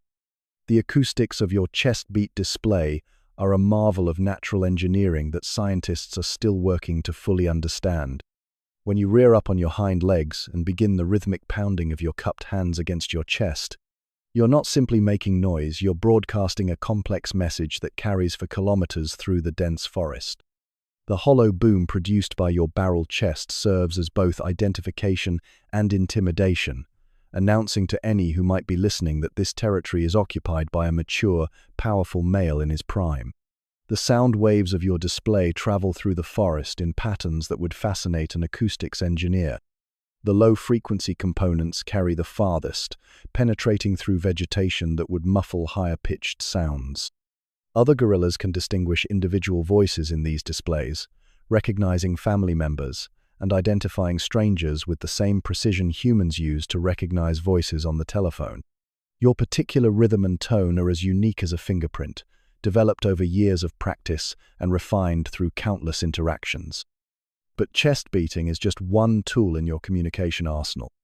The open-mouthed belches that punctuate your vocalizations might sound crude to human ears, but they carry nuanced information about your emotional state and intentions. A soft belch while foraging signals contentment and safety to your family. A sharp, aggressive belch warns potential challengers that you're alert and ready to defend your position. The volume, duration, and tonal quality of these sounds create a vocabulary of dominance and reassurance. Ground slapping adds another dimension to your threat displays. When you bring your massive hands down hard against the earth, the impact sends vibrations through the ground that can be felt by other gorillas dozens of meters away. This percussion section of your territorial orchestra serves both to emphasize your physical power and to demonstrate your willingness to escalate a confrontation, if necessary. The thuds echo through the forest like distant thunder, a reminder that raw power underlies all the complex social negotiations of gorilla society. Your responsibilities extend far beyond simple intimidation of rivals. Within your own family group, you serve as the ultimate arbiter of disputes. When two females disagree over access to a particularly desirable feeding spot, their initial squabbling might seem minor, but you watch carefully for signs that the conflict might escalate beyond normal social friction. A meaningful look from you is often enough to settle the matter, your mere attention reminding the disputants that harmony within the group takes precedence over individual desires. The mating rights that come with your dominant position aren't simply biological privileges, they're part of a complex system that ensures genetic diversity and family stability. Female gorillas don't mate randomly. They compete for access to the most successful males, understanding instinctively that their offspring's survival chances improve dramatically when fathered by a strong, established silverback. Your role in these intimate interactions requires a delicate balance of assertion and sensitivity, responding to female choice while maintaining your position as the group's primary breeding male. Route decisions might seem straightforward, but they involve calculations that would challenge a logistics expert. You must balance the nutritional needs of your family against the seasonal availability of different foods. You must consider the physical capabilities of the youngest and oldest members when choosing travel paths. You must factor in weather patterns, the movements of other gorilla groups, and the ever-present threat of human encroachment when deciding where to lead your family next. The mental map you carry in your head encompasses dozens of square kilometers of forest terrain. You know where the best feeding trees fruit at different times of year, where water sources remain reliable during dry seasons, and where the safest sleeping sites offer protection from both weather and predators. This knowledge isn't acquired overnight, it's accumulated through years of careful observation and experience, creating a living database of survival information that your family depends upon completely. Predator assessment requires constant vigilance and split-second decision-making. The forest contains threats that could kill or seriously injure members of your family, and your ability to recognize and respond to these dangers often means the difference between safety and tragedy. Leopards are perhaps the most dangerous, capable of taking young gorillas and even challenging adults under the right circumstances. Your response to leopard threats must be immediate and overwhelming. There's no room for hesitation when facing Africa's most efficient predator. But not all threats require aggressive responses. Sometimes discretion is the better part of valor, and your judgment about when to fight and when to retreat can save your family from unnecessary risks. A wise silverback knows that avoiding confrontation often requires more skill than winning it, and your reputation for good judgment serves as protection in itself. For the males, think twice before challenging a silverback, known for making smart tactical decisions. The psychological weight of leadership is perhaps the heaviest burden you carry. Every member of your family looks to you for guidance in moments of uncertainty, for protection in times of danger, and for the kind of steady presence that allows them to go about their daily lives without constant fear. This trust is both humbling and empowering, driving you to maintain the physical condition and mental alertness that your role demands. Echoes of the forest drumming, vocal codes. The massive buttress root before you rises from the forest floor like a natural amphitheater, its hollow chambers perfectly designed for the percussion performance you're about to deliver. This ancient tree, perhaps centuries old, has become your instrumental living drum that will carry your message across kilometers of dense forest with a clarity and power that no human technology could match in this environment. You approach the buttress root with the measured dignity of a master musician preparing for an important performance. Your hands explore the surface, testing different areas with gentle taps to find the spots that resonate most perfectly. Here, where the root curves outward from the tree trunk, the wood is thick enough to provide deep bass tones. There, where it flares into thin flanges, higher-pitched overtones can be coaxed from the living drum with precise strikes. The drumming sequence you're about to perform isn't random percussion. It's a sophisticated communication system that carries as much specific information as human speech. The rhythm you choose, the pattern of pauses between strikes, the gradual increase or decrease in volume, all combine to create a message that other gorillas can decode with remarkable precision. You're announcing your presence, your location, your family group's size and health, and your current emotional state, all through the ancient language of rhythm and resonance. Your first strikes are measured and deliberate, producing deep booms that seem to shake the very air around you. The sound waves radiate outward through the forest, penetrating thick vegetation that would muffle most other sounds. These low-frequency components of your drumming can travel 2 kilometers or more through the dense tropical forest, reaching the ears of other gorilla families who might be foraging far from your current location. But drumming is only part of your vocal repertoire. The hoots that accompany your percussion add layers of meaning that transform simple rhythm into complex communication. These aren't the random calls of an excited animal, they're precisely modulated vocalizations that carry emotional and social information with surprising subtlety. A rising hoot sequence signals excitement or discovery of particularly good food sources. A falling pattern might indicate mild distress or a call for family members to gather closer. The volume and duration of individual hoots can indicate everything from your confidence level to your assessment of potential threats in the area. The acoustic properties of your forest home play a crucial role in long-distance communication. The dense canopy above creates a natural sound channel that guides your calls along specific paths through the three-dimensional maze of vegetation. Sound waves that might dissipate quickly in open savanna can travel remarkable distances through forest corridors, bouncing off tree trunks and reflecting from the canopy ceiling, to reach recipients far beyond the range of visual contact. Other members of your family group add their voices to your acoustic announcement, creating a chorus that provides additional information about your group's composition and well-being. The higher-pitched calls of females and juveniles blend with your deeper vocalizations to paint an audio portrait that other gorillas can interpret with remarkable accuracy. Experienced listeners can determine not just how many individuals are in your group, but roughly what ages and sexes are represented, and even assess the general health and stress levels of your family. Warning codes represent some of the most critical elements of your vocal vocabulary. The harsh barking sound you produce when leopard scent reaches your nostrils carries urgency that brings immediate attention from every member of your family.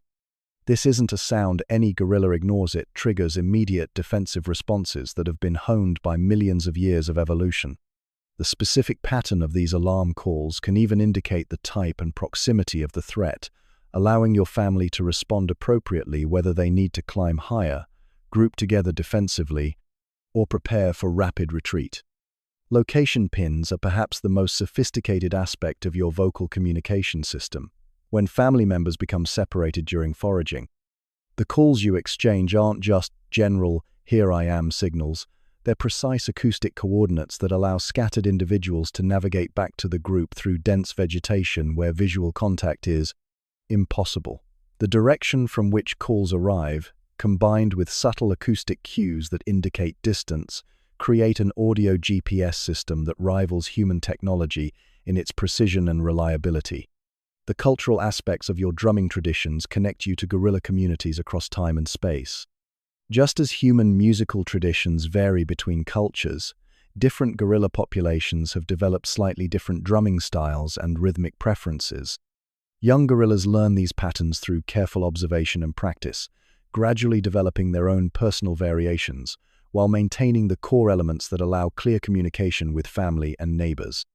Your drumming sessions often inspire responses from other silverbacks in the area, creating conversation networks that span vast distances.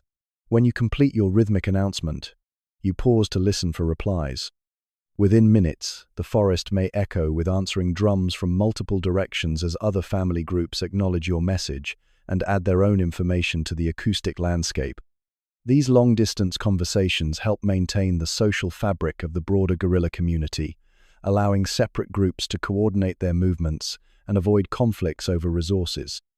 The parallels between your forest percussion and human musical traditions are striking and probably not coincidental. Humans and gorillas share common ancestors who likely used similar acoustic communication systems, and the fundamental appeal of rhythm and melody may reflect deep evolutionary connections. Just as human cultures have developed complex musical traditions that serve social bonding and communication functions, your drumming serves to strengthen family bonds while maintaining contact with the wider gorilla community. The physical act of drumming also serves important social functions within your own family group. When you perform these acoustic displays, you're demonstrating your strength, your confidence, and your continued ability to serve as the family's protector and leader. The young males in your group watch these performances carefully, learning not just the technical aspects of percussion but also the bearing and confidence that must accompany effective leadership communication. Midday lull, beating the heat in bamboo shade. The tropical sun has reached its zenith, transforming the forest into a living oven where even the slightest exertion feels overwhelming. Your massive body, so perfectly adapted for strength and presence, becomes a liability in the intense heat of midday. Unlike smaller mammals who can dissipate heat quickly, your 180 kilograms of muscle and bone absorb solar energy like a dark furnace, requiring sophisticated behavioral adaptations to prevent dangerous overheating. You seek refuge in the dense bamboo grove where countless vertical stems create a natural cooling chamber. The closely spaced bamboo creates multiple layers of shade while allowing air to circulate freely between the stalks. This microclimate can be several degrees cooler than the surrounding forest, providing the thermal relief your body desperately needs. Your family follows your lead, understanding intuitively that midday rest isn't laziness, it's survival strategy. Your breathing becomes deliberately slow and deep as your body shifts into rest mode. Unlike humans who rely heavily on sweating for temperature regulation, Gorillas have relatively sparse sweat glands. Most of your cooling must come from behavioral adaptations rather than physiological ones.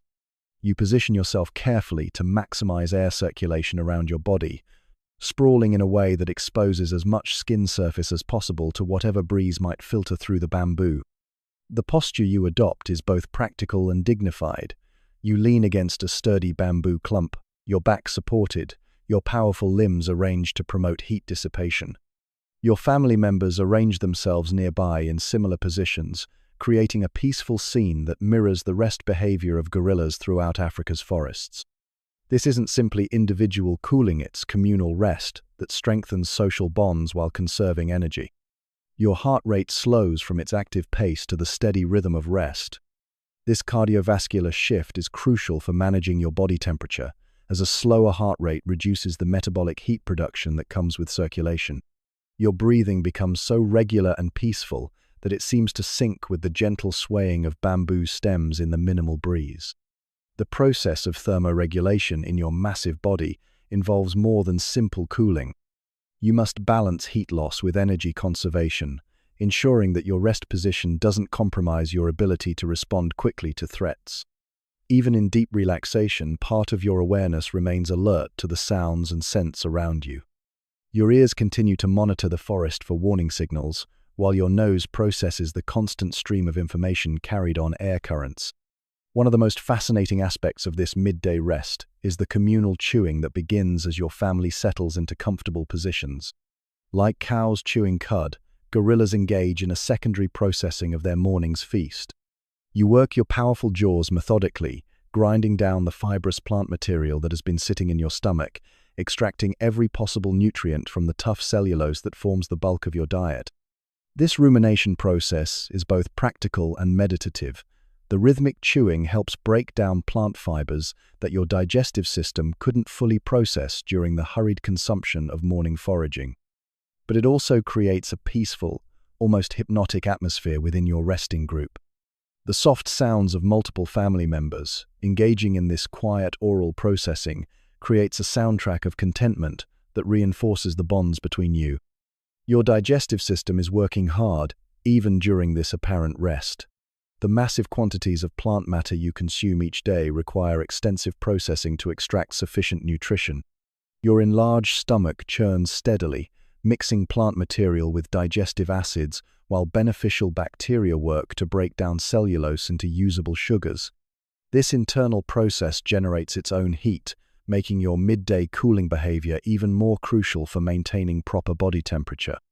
The bamboo grove around you creates its own acoustic environment that enhances the restful atmosphere. The hollow stems act as natural wind chimes, producing soft musical tones when air moves through them. This gentle percussion is almost subliminal, creating a peaceful background that helps mask the sounds of your family's presence from potential threats or competitors who might be moving through the surrounding forest. Your eyes, though heavy with midday drowsiness, continue to process the dappled light patterns that filter through the bamboo canopy above. This isn't the deep sleep that will come later in your evening nest, but rather a state of relaxed alertness that allows rapid response if circumstances require it. Your brain processes the visual information more slowly during rest, but it doesn't shut down completely. The younger members of your family take advantage of this peaceful time to engage in quiet learning activities. They might examine interesting objects more closely than the hurried pace of morning foraging allowed, or practice fine motor skills with small twigs and leaves. Their play during rest periods is notably gentler and more focused than their explosive morning energy, demonstrating an innate understanding of appropriate behavior for different times of day. Temperature regulation extends beyond your own body to encompass your entire family's well-being. As the dominant silverback, you're responsible for choosing rest sites that provide adequate cooling for everyone. Pregnant females and nursing mothers are particularly vulnerable to heat stress, and your selection of the bamboo grove takes their needs into account. The youngest family members, with their smaller body mass, can overheat quickly despite their size advantage in terms of surface area to volume ratio. The ambient soundscape of your midday rest includes the distant calls of other forest inhabitants who are also adapting to the intense heat. Birds that were active in the cool of early morning have largely fallen silent, conserving energy until temperatures moderate later in the day. Insects buzz lazily rather than with the frantic energy they display during cooler periods. Even the forest itself seems to slow down, as if the entire ecosystem understands the wisdom of midday rest. Your breathing gradually deepens further as true relaxation takes hold. The stress hormones that maintain alertness during active periods diminish, allowing your body to focus energy on digestion, tissue repair, and the cellular maintenance that keeps your massive frame functioning optimally. This physiological shift toward rest and recovery is essential for maintaining the strength and health that your family depends upon. As the bamboo shade deepens around you and the forest settles into its own version of midday siesta, you embody the ancient wisdom of tropical creatures who understand that sometimes the most productive thing you can do is absolutely nothing at all. This rest isn't weakness, it's intelligent adaptation to an environment where rushing through the heat of midday could prove fatal. Crossing ravines, navigating perilous terrain. The morning's peaceful foraging comes to an abrupt end when you encounter the deep ravine that cuts across your intended path like a wound in the forest floor. 20 meters below, a small stream trickles between moss-covered rocks, while the vertical walls of the gorge rise on either side like green cathedrals draped in vines and ferns. This natural barrier has channeled the movements of your family for generations, and crossing it safely requires all the navigational wisdom accumulated through years of careful observation and experience. Your eyes scan the ravine systematically, reading the landscape with the expertise of a master engineer. Not all crossing points are equal, and choosing the wrong route could result in injury or death for members of your family. The massive fallen log that currently spans the narrowest part of the gorge has served as a bridge for months, but you must evaluate its continued structural integrity before committing your family's safety to its moss-covered surface. You approach the log crossing with deliberate caution, your massive hands testing its stability with gentle pressure before adding your full weight. The ancient hardwood groans softly under your touch but holds firm. This tree, probably brought down by storms months ago, has wedged itself securely between both sides of the ravine, creating a natural bridge that forest animals have used as a highway. But what supports a small antelope might not necessarily hold a silverback gorilla and his family. Your spatial memory contains detailed information about dozens of similar crossings throughout your territory. You remember which logs have proven reliable over time, which vine networks can support gorilla weight, and which apparent bridges are deceptive traps that could give way at crucial moments. This accumulated knowledge represents one of the most valuable assets you can pass on to the younger members of your family, the ability to read terrain and make safe passage decisions. The crossing procedure you've developed follows strict protocols that minimize risk while maintaining family cohesion. You lead the way, testing each section of the log bridge with careful weight distribution before moving forward. Your massive frame serves as both pathfinder and early warning system. If the bridge can support your 180 kilograms, the lighter family members who follow should be able to cross safely. Behind you, the family forms a careful single-file line that reflects both social hierarchy and practical safety considerations. The most experienced females cross next, their familiarity with similar challenges making them reliable leaders for the juveniles who will follow.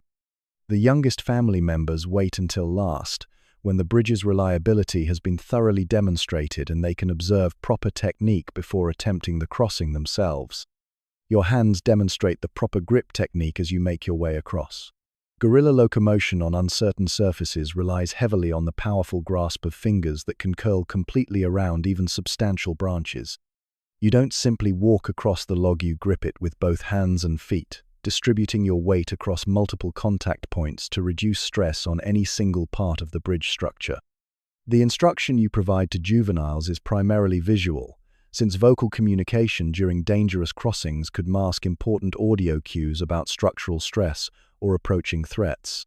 Young gorillas learn by watching your precise movements, noting how you test each handhold before trusting it with your weight, how you maintain 3 points of contact whenever possible, and how you never rush despite the natural anxiety that comes with exposure above a dangerous drop. Balance becomes crucial as you reach the center of the span where the log has the least support from either side. Here, Your inner ear works overtime to maintain equilibrium, while your powerful core muscles make constant tiny adjustments to keep your center of gravity over the narrow bridge. The skill required for this type of navigation has been refined through millions of years of evolution, but each individual gorilla must still learn to apply these inherited abilities through practice and experience. Your knowledge of forest first aid comes into play as you consider the risks associated with potential falls. Gorillas have developed a sophisticated understanding of medicinal plants that can treat injuries ranging from cuts and bruises to more serious trauma. You know which leaves can be chewed and applied to wounds as antiseptics, which bark can be stripped and used to bind injured limbs, and which roots contain compounds that reduce inflammation and pain. The psychological aspect of dangerous crossings is just as important as the physical technique. Young gorillas often freeze with fear when confronted with heights and exposure, and your calm, confident approach serves as a behavioral model that helps them overcome natural anxiety. Your steady breathing and deliberate movements demonstrate that while the crossing demands respect and caution, it's not something to panic about. Weather conditions significantly affect the safety of ravine crossings. The moss that makes the log slippery during wet conditions can provide crucial grip during dry periods. Morning dew creates temporary hazards that disappear as the sun rises. Your timing of family movements takes all these factors into account, often delaying crossings until conditions optimize the chances of safe passage. The environmental awareness required for successful navigation extends beyond the immediate crossing to encompass the entire landscape around the ravine. You monitor the forest above for dead branches that might fall, scan the vegetation for signs of large animals that could create disturbance, and listen carefully for any sounds that might indicate changing weather conditions that could affect visibility or footing. Each successful crossing adds to the spatial database you carry in your memory, refining your understanding of this particular route and improving your ability to guide your family safely through future encounters with similar obstacles. This experiential learning is one of the key advantages that comes with age and leadership. Experience the accumulated wisdom that allows split-second decisions about route selection and risk assessment.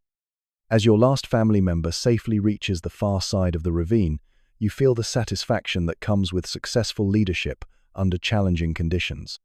The crossing that took 20 minutes of careful navigation has moved your family several hours closer to the seasonal feeding grounds they need to reach, while avoiding the longer, more exposed alternative routes that would have increased their vulnerability to other dangers. Forest flavors, seasonal fruits, insects. The morning air carries a scent that stops you in your tracks and sends an immediate signal of excitement through your massive frame. Somewhere ahead, beyond the curtain of green vegetation, a strangler fig tree has reached the peak of ripeness, releasing the sweet, yeasty aroma that means abundant food for any forest creature lucky enough to discover it. This is the kind of windfall that can feed your entire family for days, transforming a routine foraging expedition into a feast of almost unimaginable abundance.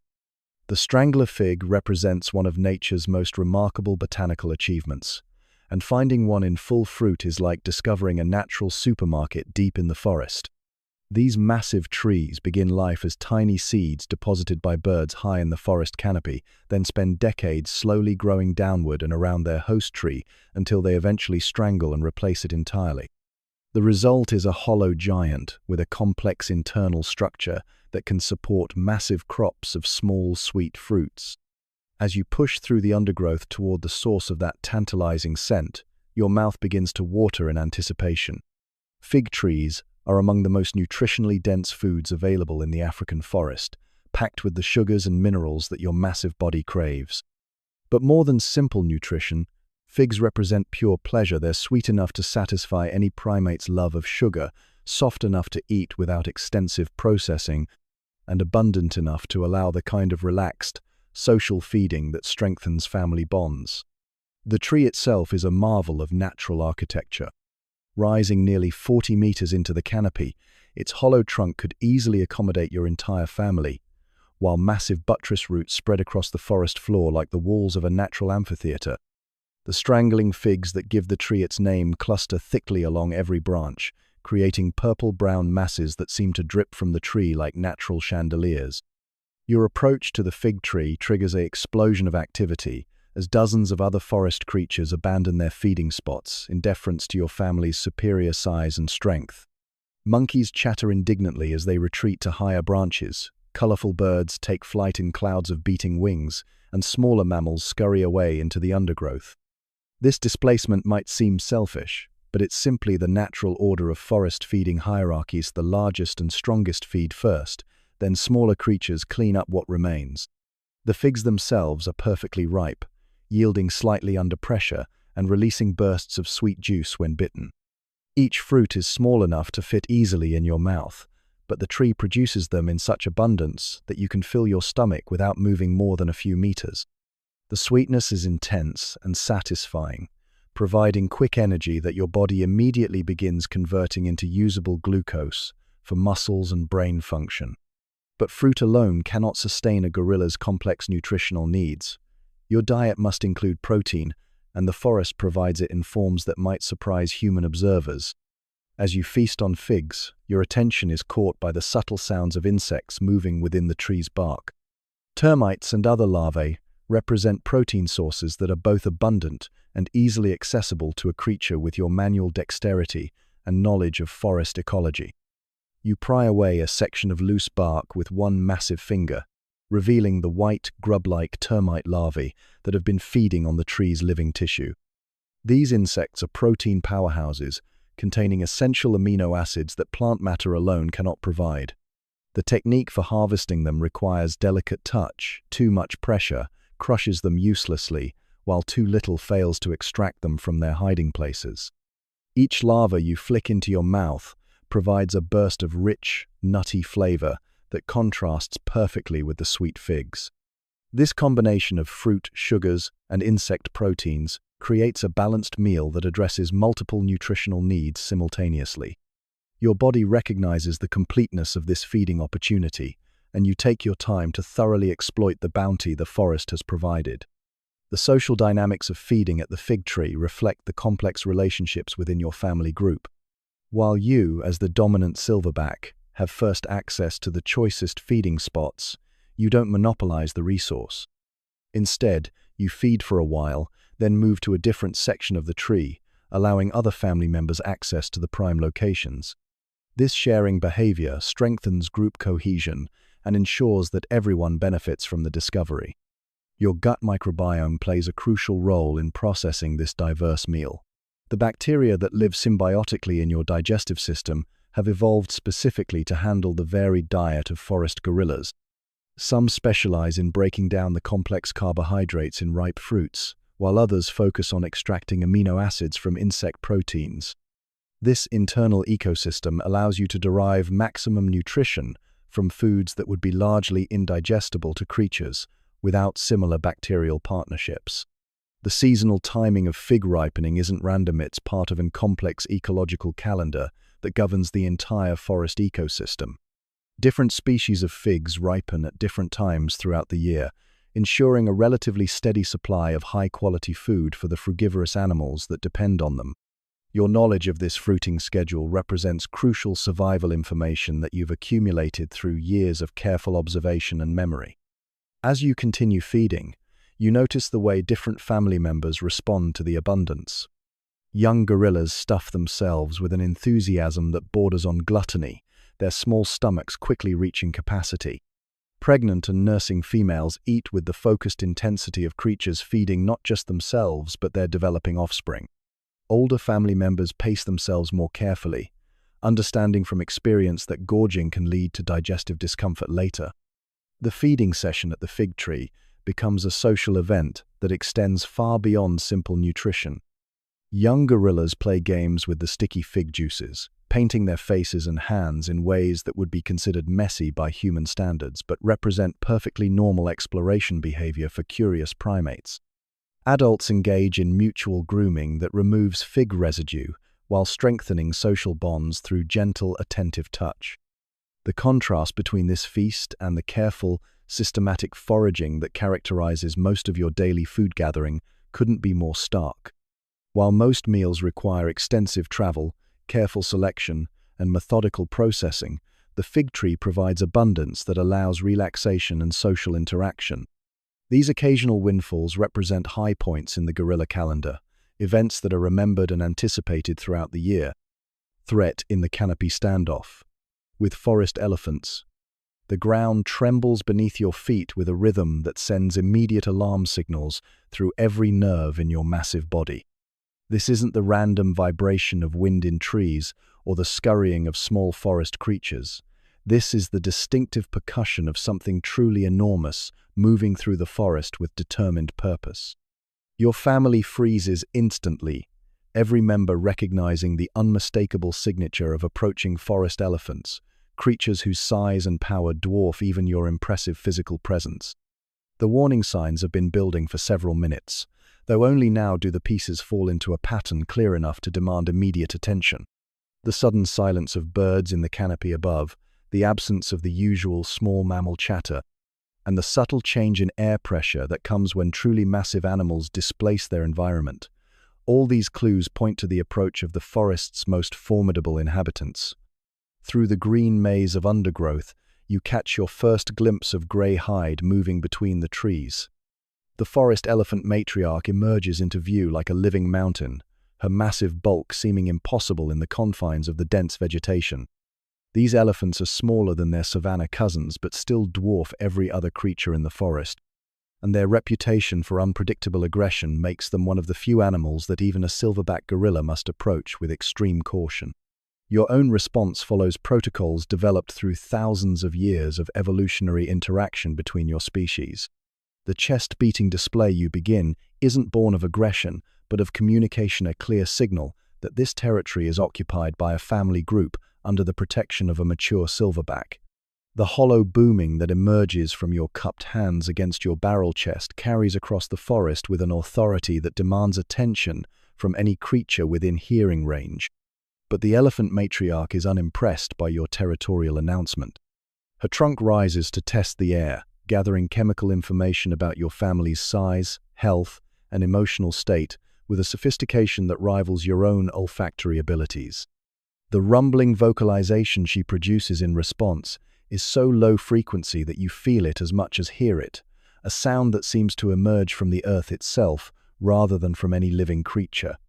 The standoff that develops is a masterpiece of evolutionary behavioral scripting.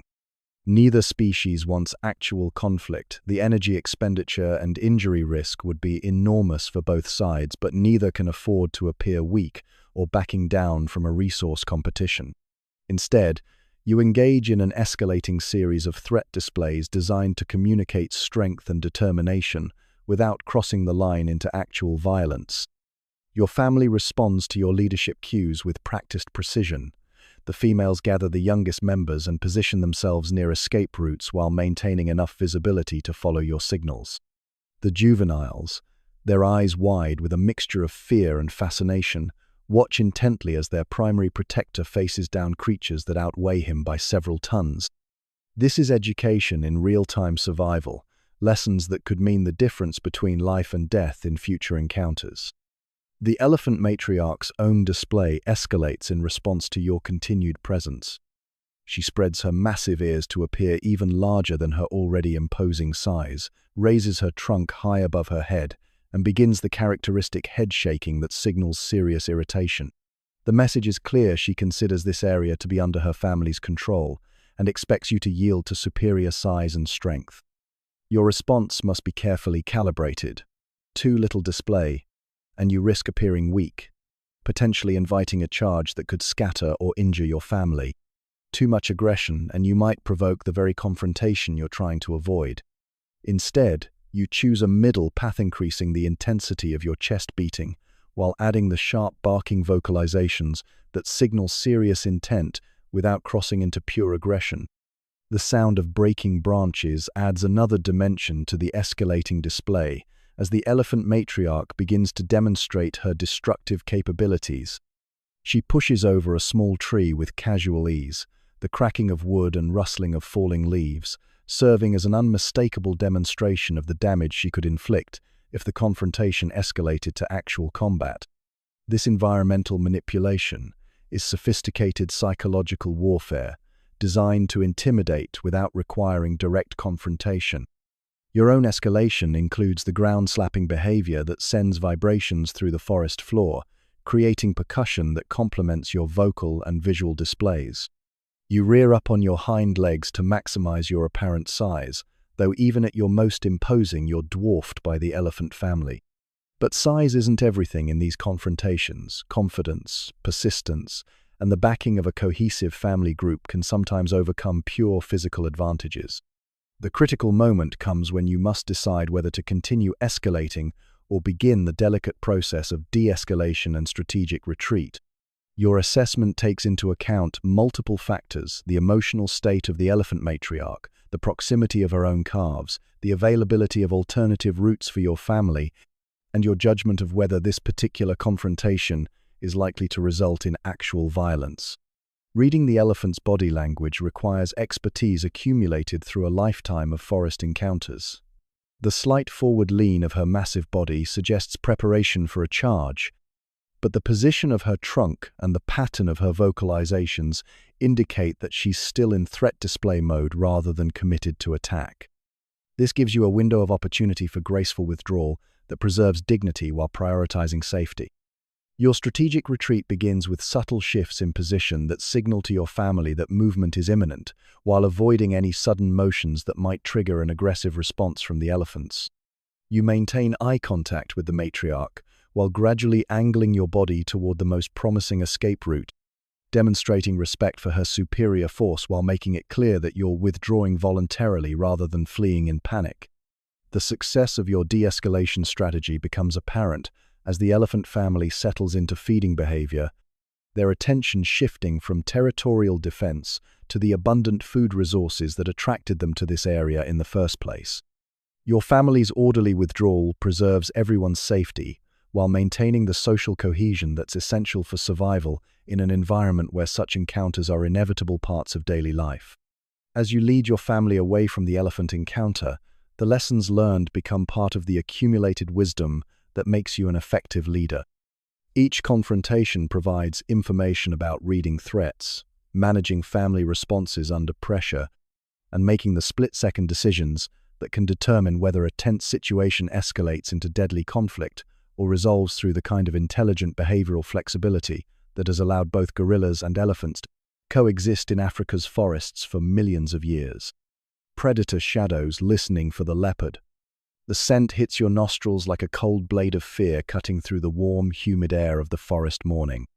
It's faint but unmistakable, the musky, predatory odor that every fiber of your being recognizes as leopard. This isn't the stale scent of an animal that passed through days ago, but something recent enough to send immediate alarm signals cascading through your nervous system. Your massive frame goes rigid with attention as you process this olfactory intelligence and begin the complex risk assessment that could determine your family's survival. Leopards represent perhaps the most serious threat your family faces in the forest environment.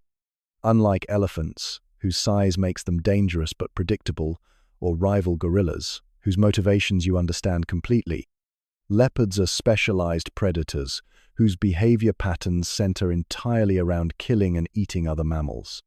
Their ability to hunt at night, climb trees with deadly efficiency, and strike with lightning speed makes them a constant source of anxiety for any gorilla family. Your response to the leopard scent is immediate and multifaceted. First comes the visual scan of your surroundings, your eyes systematically checking every possible hiding spot where a cat might conceal itself. Leopards are masters of camouflage, capable of remaining virtually invisible even at close range when they choose concealment over movement. That fallen log could hide a crouching predator, those dense shadows beneath the strangler fig might conceal spotted fur, and every vine-draped branch overhead represents a potential launching point for an ambush attack. The historical memory carried in your genetic code includes countless encounters between your species and these apex predators. Gorillas have been dealing with leopard predation for millions of years, developing sophisticated anti-predator behaviors that represent some of the most effective defensive strategies in the animal kingdom. But this ancient knowledge comes with a cost. The constant vigilance required to detect and respond to leopard threats shapes every aspect of daily gorilla life. Your alarm bark cuts through the forest quiet like a rifle shot, instantly alerting every member of your family to the presence of mortal danger. This isn't the gentle vocalization used for routine communication or the territorial display employed against rival gorillas. This is the harsh, urgent sound that triggers immediate defensive responses from creatures whose survival depends on split-second reactions to predator threats. The defensive formation your family assumes follows patterns refined through countless generations of natural selection. Adults position themselves between the threat direction and the younger family members, creating a living wall of muscle and determination. The largest females take positions that allow them to support your defense while maintaining escape routes for juveniles. Everyone faces outward from a tight cluster, maximizing the number of eyes and ears monitoring for attack, while presenting the most formidable possible defense against any assault. Your own position at the front of this defensive formation represents both strategic necessity and personal commitment. As the largest and most powerful member of your family, you're the only one capable of actually fighting a leopard with any hope of success. Your massive canine teeth, powerful arms, and sheer body mass give you weapons that might allow you to survive a direct confrontation with one of Africa's most efficient predators. The stout stick you select as an improvised weapon demonstrates the sophisticated tool use that distinguishes gorilla anti-predator behavior from simple physical defense. This branch, roughly the length of your arm and thick enough to deliver devastating impact, transforms your already formidable physical capabilities into something approaching lethal effectiveness. Your grip on the stick is practiced and confident. This isn't the first time you've prepared for leopard defense, and it won't be the last. The waiting becomes almost unbearable as minutes stretch into what feels like hours. Leopards are patient hunters, capable of remaining motionless for extended periods while they assess potential prey and plan their attacks. Your family maintains defensive formation while the psychological pressure builds, every small sound and movement in the surrounding forest potentially signaling the beginning of a life-or-death struggle. The vigilance rhythm that governs your daily movements reflects the constant balance between feeding requirements and security concerns. During leopard-active periods, primarily dawn, dusk, and nighttime hours, your family's movements become more cautious and defensive. Feeding areas are chosen with escape routes in mind, sleeping sites are selected for their defensibility, and the spacing between family members decreases to allow rapid mutual support in case of attack. Young gorillas learn anti-leopard behaviors through a combination of instinct and observation, their education beginning almost from birth. They watch how adults scan the environment, how defensive formations are established, and how improvised weapons are selected and wielded. This learning process is literally a matter of life and death. Juveniles, who fail to master these skills quickly enough, become vulnerable to predation that could eliminate them before they reach reproductive age. The psychological impact of leopard threats extends far beyond the immediate danger of any single encounter. Living under constant predation pressure creates stress responses that affect everything from feeding efficiency to social relationships within the family group. The energy expenditure required for maintaining anti-predator vigilance reduces the time and attention available for other important activities like foraging, grooming, and play. Your assessment of the current threat involves complex calculations about leopard behavior patterns, environmental conditions, and your family's vulnerability status. Leopards prefer to attack isolated individuals rather than cohesive groups, hunt most actively during low-light conditions, and typically avoid confrontations with adult silverbacks unless driven by extreme hunger or protective instincts for their own offspring. The gradual fading of the leopard scent on the morning breeze suggests that the immediate threat may be passing, but your family maintains defensive alertness for much longer. Leopards are capable of circling back to attack from unexpected directions, and premature relaxation of defensive measures has proven fatal for gorilla families throughout evolutionary history. Only when the scent trail becomes clearly stale and environmental indicators suggest the predator has moved on do you allow your family to gradually resume normal activities. The relief that comes with successful predator avoidance is tempered by the knowledge that this encounter represents just one incident in an ongoing evolutionary arms race between your species and one of nature's most accomplished killers.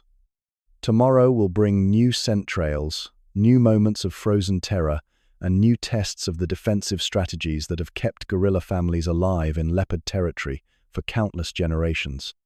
Rainstorm respite huddling beneath broad leaves. The first fat raindrops that penetrate the forest canopy above arrive like advanced scouts for the deluge that will follow within minutes. These initial drops are enormous, having gathered size and momentum during their long fall from the towering thunderheads that have been building throughout the afternoon. When they strike the broad leaves around you, they produce hollow drumming sounds that herald the approach of one of the tropical forest's most dramatic daily spectacles, the afternoon thunderstorm that will transform your world into a living waterfall. Your family recognizes the signs immediately and begins the organized migration toward natural shelter that has protected gorillas from tropical storms for countless generations. The massive philodendron leaves that drape themselves like living umbrellas throughout the forest understory represent some of the most effective rain protection available in this green world. These leaves, some nearly 2 meters across, have evolved specifically to shed the massive quantities of water that fall during tropical downpours. The sound of approaching rain begins as a distant whisper high in the canopy, then grows rapidly into a rushing roar as billions of water droplets begin their journey from cloud to forest floor. This acoustic warning gives you precious minutes to guide your family toward the best available shelter before the full force of the storm arrives. The shelter selection process requires careful evaluation of multiple factors: wind direction, drainage patterns, and the structural integrity of your chosen refuge. You settle beneath a cluster of giant philodendrons whose broad leaves overlap like tiles on a roof, creating a natural pavilion that channels water away from the protected space beneath. Your family arranges itself in the hierarchical pattern that governs most gorilla group activities, with the most vulnerable members, infants and pregnant females, occupying the driest positions, while others arrange themselves according to size and social status. The tropical downpour that follows is both magnificent and overwhelming.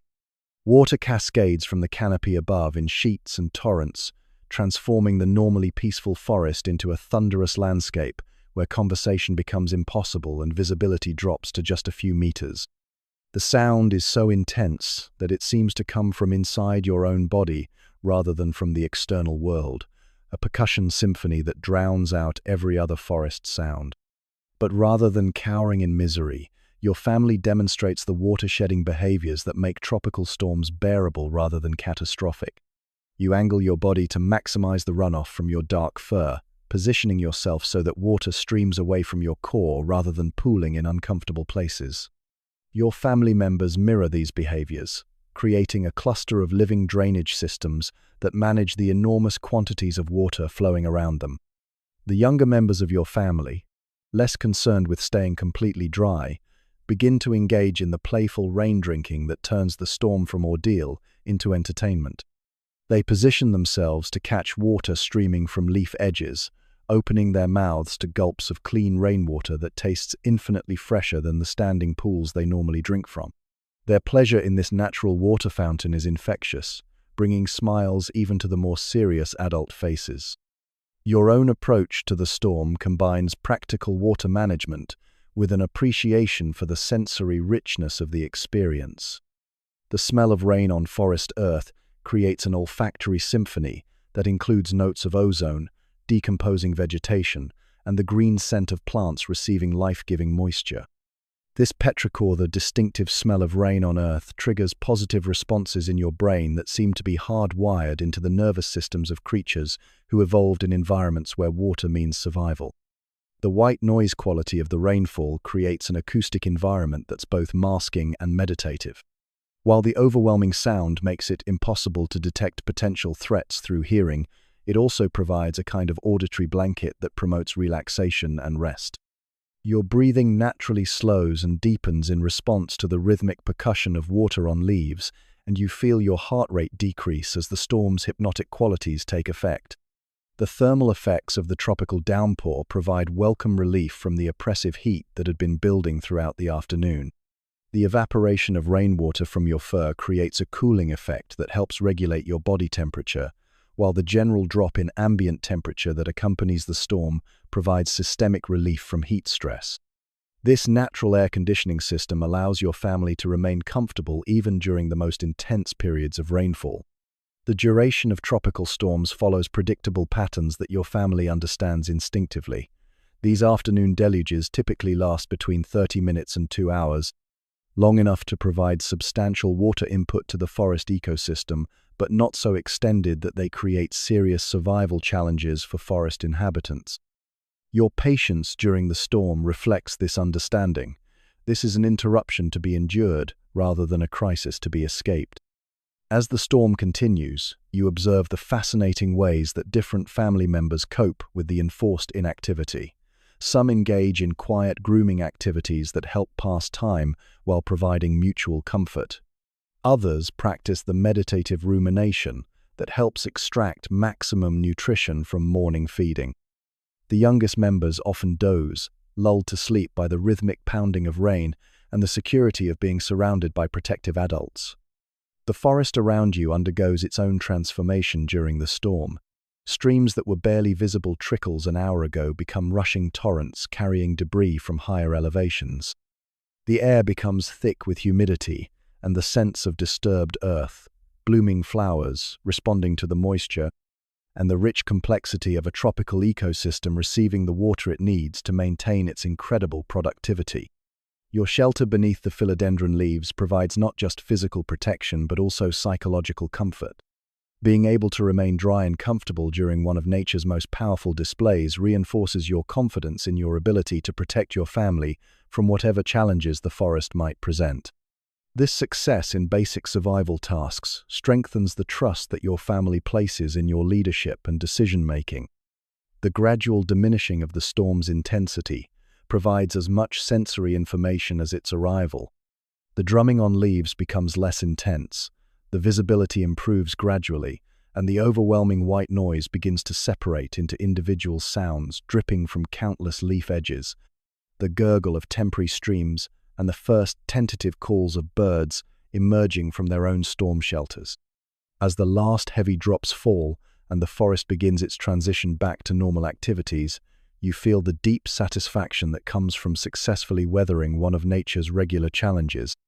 The storm that seemed so overwhelming an hour ago becomes just another manageable part of forest life, a reminder that with proper preparation and good judgment, even the most dramatic natural events can be endured with comfort and dignity.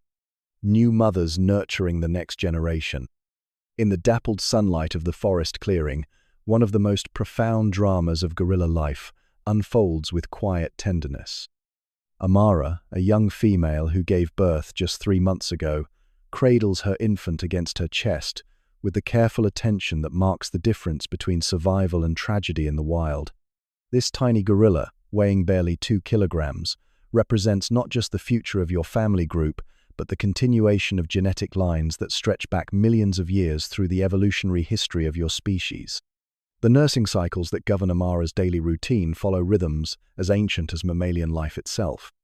Every 2 to 3 hours, the infant's hunger signals trigger her body's automatic response, releasing the rich milk that will fuel explosive growth during these crucial early months.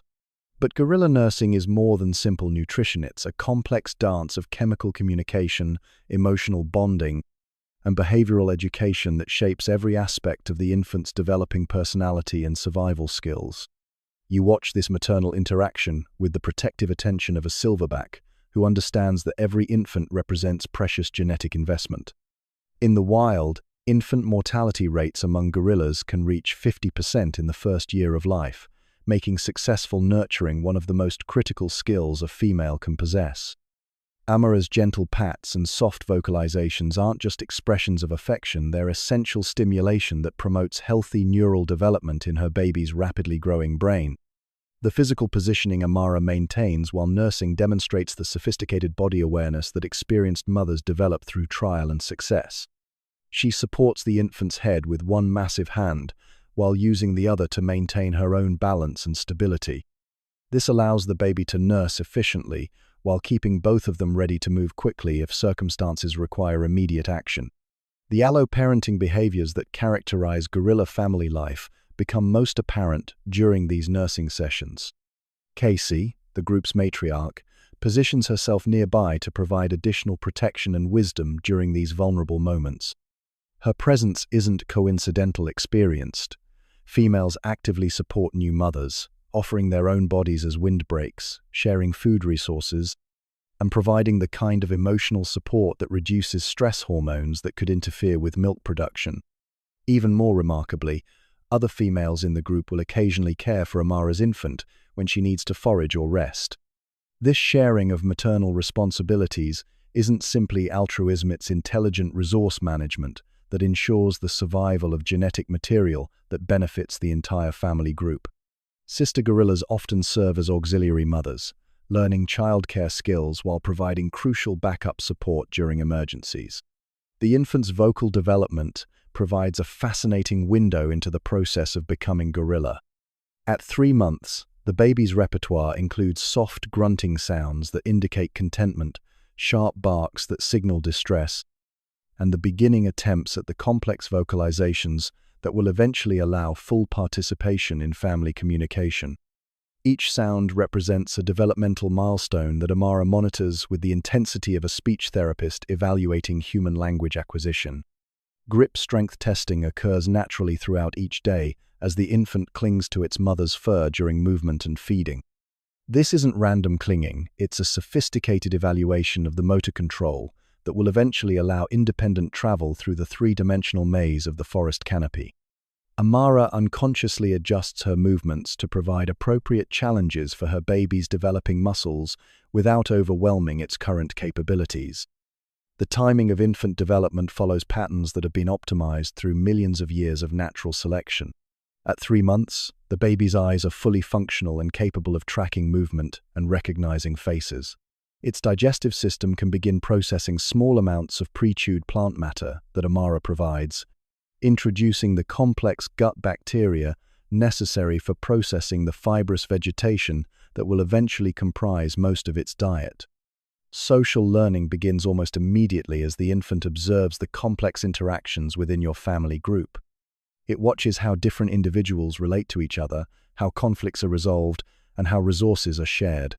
This early exposure to social dynamics creates the foundation for the sophisticated behavioral skills that will determine its success in gorilla society throughout its life. The protective instincts that Amara displays become heightened to almost supernatural levels during these early months. Her ability to detect potential threats improves dramatically, and her response times to danger signals decrease to split-second precision. This maternal hypervigilance serves as an additional layer of security for the entire family group, as nursing mothers often serve as early warning systems for approaching predators or other threats. Temperature regulation becomes a shared responsibility between mother and infant during these vulnerable early months. Amara positions her body to shield her baby from excessive heat or cold, while the infant's small size allows it to take advantage of her thermal mass for warmth during cool forest mornings. This biological cooperation demonstrates the sophisticated physiological adaptations that have evolved to maximize infant survival rates. The nutritional demands of lactation require Amara to increase her own food intake substantially while maintaining the high-quality diet necessary for rich milk production. She focuses particularly on protein-rich insects and the youngest, most nutritious plant shoots. Other family members often share choice food items with nursing mothers, recognizing instinctively that supporting successful reproduction benefits everyone's genetic future. Play behaviors begin to emerge even at this early age, as the infant starts to manipulate its mother's fur, grab at interesting objects within reach, and practice the facial expressions that will become important communication tools. These activities aren't random entertainment, they're the beginning stages of the motor and social skill development that will continue throughout the juvenile years. The emotional bond between Amara and her infant extends far beyond simple biological necessity. The oxytocin released during nursing and grooming creates powerful psychological connections that will influence their relationship for years to come. Even after weaning, the special relationship between mothers and offspring continues to play important roles in social dynamics and mutual protection. Your role as the protective silverback takes on additional dimensions during these early months of infant development. You're not just guarding against external threats, you're also ensuring that the family environment remains stable and supportive enough for successful child rearing. This includes mediating disputes that might disrupt nursing, selecting safe travel routes that accommodate the slower pace of mothers with infants, and choosing feeding areas that provide the nutrition nursing mothers require. The success of this nurturing process will determine not just the survival of individual infants, but the long-term viability of your entire family group. Each successfully raised young gorilla represents genetic continuity, future reproductive potential, and additional strength for facing the challenges that forest life presents. The quiet tenderness you observe in this forest clearing carries the weight of species survival and the hopes of countless future generations. Teaching tools using sticks to fish for ants. The massive termite mound that rises from the forest floor like a natural skyscraper represents both challenge and opportunity for your family group.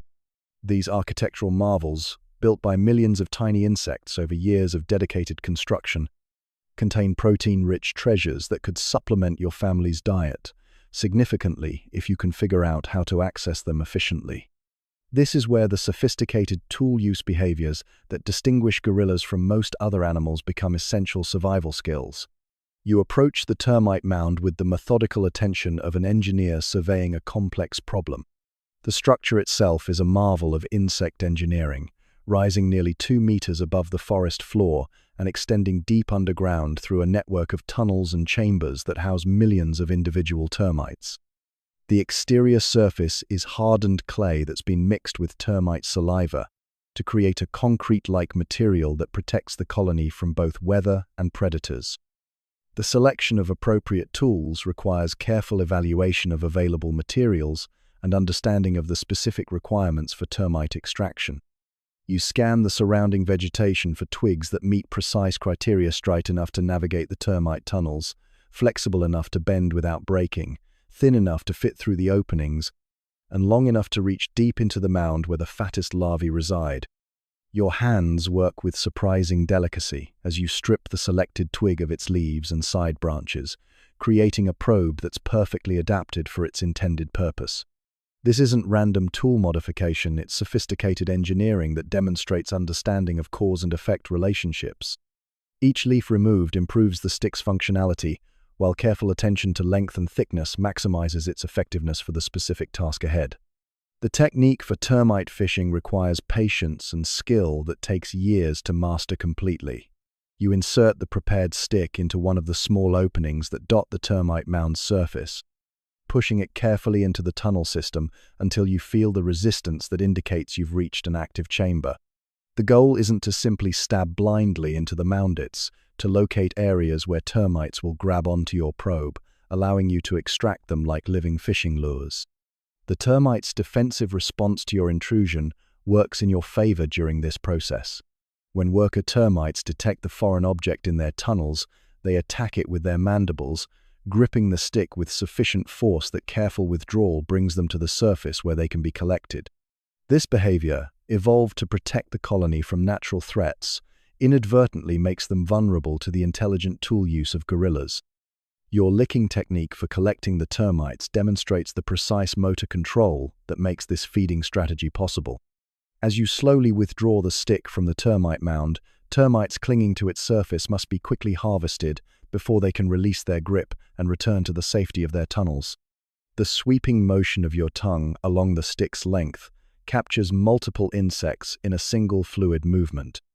The taste of fresh termites provides a burst of rich, nutty flavor that's completely different from the plant matter that comprises most of your diet. These insects are packed with protein, fat, and trace minerals that your massive body needs but can't easily obtain from vegetation alone. The amino acid profile of termite protein is particularly valuable, providing building blocks for muscle maintenance and growth that plant sources can't match. Cultural transmission of tool use techniques represents one of the most sophisticated aspects of gorilla behavior.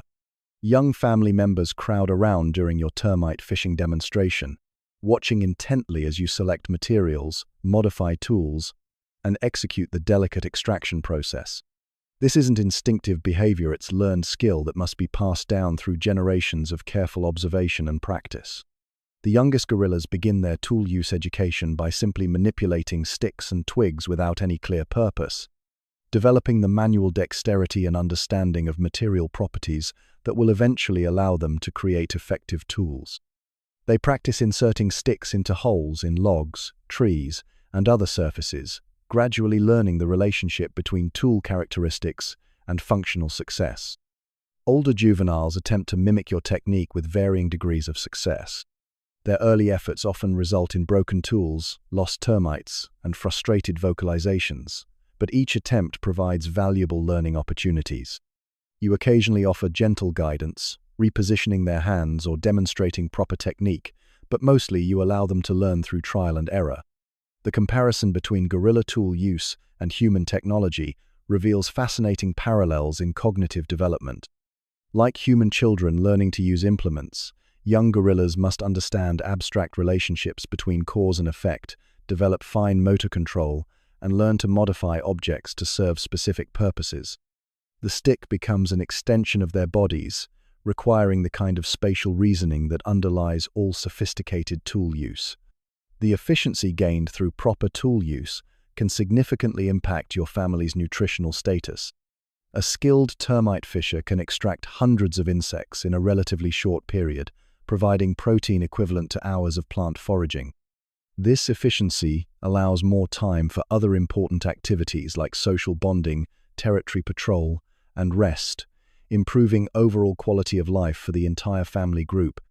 The seasonal timing of termite fishing connects to broader patterns in forest ecology and insect life cycles. Certain times of year provide optimal opportunities for this type of foraging, when termite colonies are most active and accessible. Your knowledge of these timing patterns represents another layer of cultural information that must be transmitted to younger generations for their future survival success. Different termite species require different techniques and tools, adding complexity to the learning process. Some species build harder mounds that require more robust tools, while others construct tunnels with different dimensions that demand specific probe characteristics. This variability ensures that mastery of termite fishing requires years of experience and continuous learning. The social aspects of tool use extend beyond simple technique transmission to include sharing of productive sites and cooperation during foraging. When you discover a particularly rich termite mound, other family members are welcome to try their own fishing attempts, creating collaborative foraging sessions that strengthen group bonds while providing nutrition for everyone. The cognitive demands of successful tool use represent some of the most sophisticated mental processes in the animal kingdom. Planning ahead to gather appropriate materials, modifying those materials for specific purposes, and executing complex behavioral sequences all require abstract thinking abilities that were once thought to be uniquely human. Your effortless mastery of these skills demonstrates the remarkable intelligence that has allowed gorillas to thrive in complex forest environments for millions of years. Territory patrol, branch-beating border march. The morning mist clings to the forest floor as you begin the territorial circuit that marks the boundaries of your family's home range. This isn't a casual stroll through familiar woodsits, a systematic patrol that serves multiple critical functions in maintaining your group's security and resource access. Every tree, every stream crossing, every ridge and valley within these boundaries represents territory that you must actively defend through regular demonstration of your presence and commitment to its protection. Your route follows ancient pathways worn smooth by generations of gorilla families who have claimed this forest section as their own. These trails aren't random routes through the vegetation, they're strategic corridors that connect critical resources while providing optimal observation points for detecting intruders or threats. The pathway system represents accumulated wisdom about efficient movement through complex terrain, knowledge that's been refined through countless generations of trial and territorial success. The branch-beating displays that punctuate your patrol serve as acoustic markers that announce your presence to any rivals who might be considering encroachment. When you select a suitable tree and begin the rhythmic pounding that creates thunderous percussion throughout the forest, you're engaging in behavior that's both communication and intimidation. The hollow booming carries for kilometers through the dense vegetation, serving as an unmistakable announcement that this territory remains under active protection. Each percussion session is carefully positioned to maximize acoustic coverage while taking advantage of natural amplification features in the landscape. Valleys and clearings can enhance the projection of your drumming, while dense vegetation might muffle the sound and reduce its effective range. Your understanding of forest acoustics allows you to choose beating locations that ensure maximum territorial coverage with optimal energy efficiency. The scent marking behavior that accompanies your territorial patrol involves sophisticated chemical communication that operates on timeframes much longer than vocal displays. When you rub your body against specific trees and rocks, you're depositing odor signatures that remain detectable for weeks after your passage. These scent posts serve as persistent territorial markers that continue announcing your claim even when you're not physically present in the area. Your scent glands produce complex chemical signatures that carry detailed information about your identity, health status, and recent activities. Other gorillas can read these chemical messages with remarkable precision, determining not just that a silverback has passed through the area, but specifically which silverback, how recently, and what his current physical condition might be. This olfactory communication system creates a persistent territorial boundary that supplements your periodic physical patrols. The landmarks that anchor your territorial knowledge create a mental map of extraordinary detail and accuracy.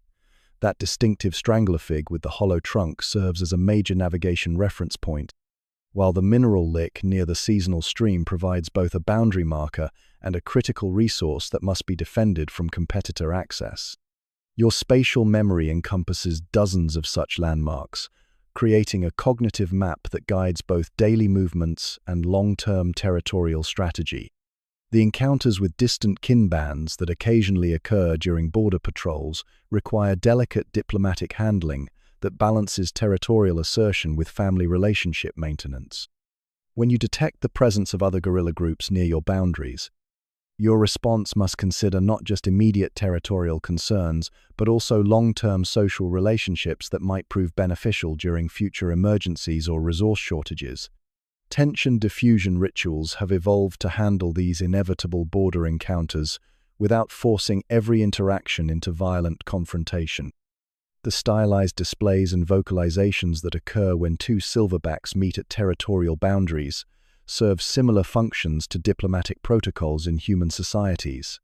They allow both parties to demonstrate strength and commitment while providing face-saving alternatives to potentially lethal combat.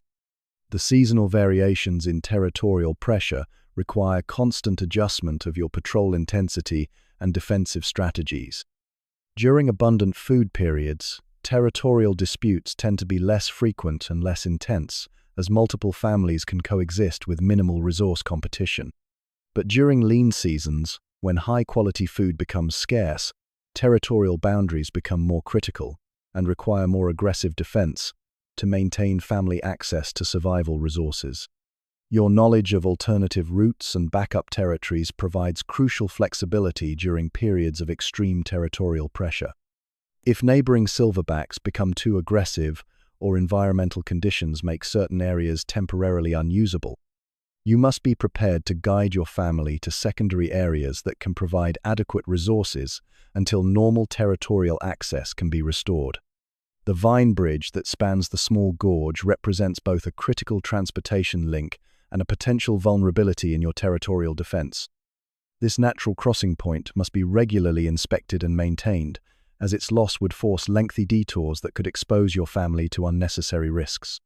The engineering assessment you perform during each patrol includes checking for structural damage, clearing debris, and ensuring continued accessibility.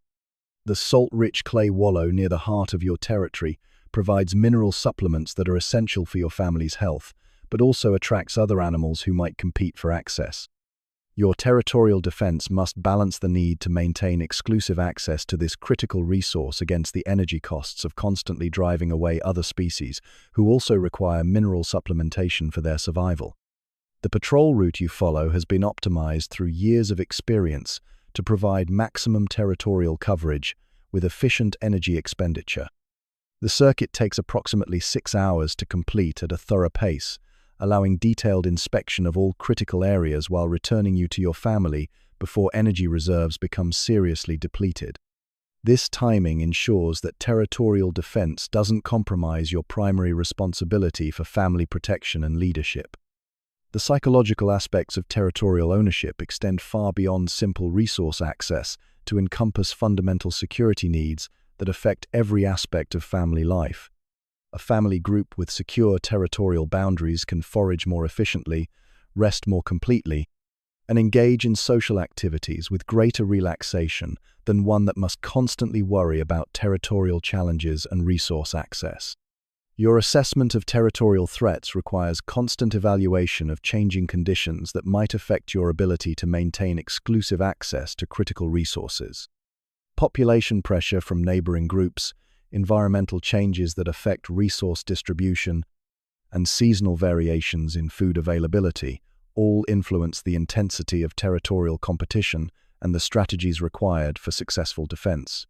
The success of your territorial patrol is measured not just by the absence of immediate challenges, but by the long-term security and prosperity of your family group. A well-defended territory allows your offspring to grow up in relative safety, provides reliable access to the resources needed for successful reproduction, and creates the stable environment necessary for passing cultural knowledge to the next generation of gorillas who will eventually inherit responsibility for defending this same forest homeland. River rendezvous drinking, reflecting at the banks. The approach to water in the African forest requires the same careful attention that governs every aspect of gorilla survival in an environment where complacency can prove fatal. As you lead your family toward the river's edge, your senses operate at maximum alertness, processing every sight, sound, and scent for indications of the danger that water sources inevitably attract. Rivers and streams serve as highways for predators, gathering points for competitors, and hunting grounds for the ancient reptiles whose patience and power have earned them a place among Africa's most feared inhabitants. The slow, deliberate pace of your approach reflects hard-won wisdom about the risks associated with water access. Crocodiles represent perhaps the most serious threat your family faces at riverside locations, their ability to remain completely motionless for hours making detection difficult until it's too late for escape. Your eyes scan the water's surface systematically, looking for the telltale ridges that might indicate eyes and nostrils breaking the surface, while your nose tests the air for the distinctive musky scent that announces reptilian presence.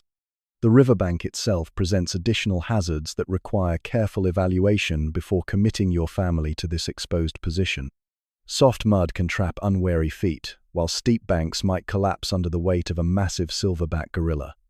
Hidden roots and submerged debris create underwater obstacles that could complicate emergency escapes, and the open nature of riverside terrain provides little cover from aerial predators or rival gorilla groups who might choose this moment for territorial challenges. Your family's drinking protocol follows established patterns that minimize individual vulnerability while ensuring everyone receives adequate hydration. You drink first, demonstrating proper technique, while serving as an early warning system for any threats that might emerge during the process. Your massive hands cup the cool water with surprising delicacy, bringing it to your lips in careful quantities that allow continued monitoring of your surroundings between sips. The water itself tastes of rain and earth, filtered through countless kilometers of forest soil and vegetation that have removed impurities while adding the mineral complexity that your body craves. This natural purification process creates water that's both safe to drink and rich in the trace elements that supplement your plant-based diet. The cool liquid provides immediate relief from the heat and humidity that characterize daily life in the tropical forest. Behind you, family members wait their turns with the patient discipline that characterizes well-trained social groups.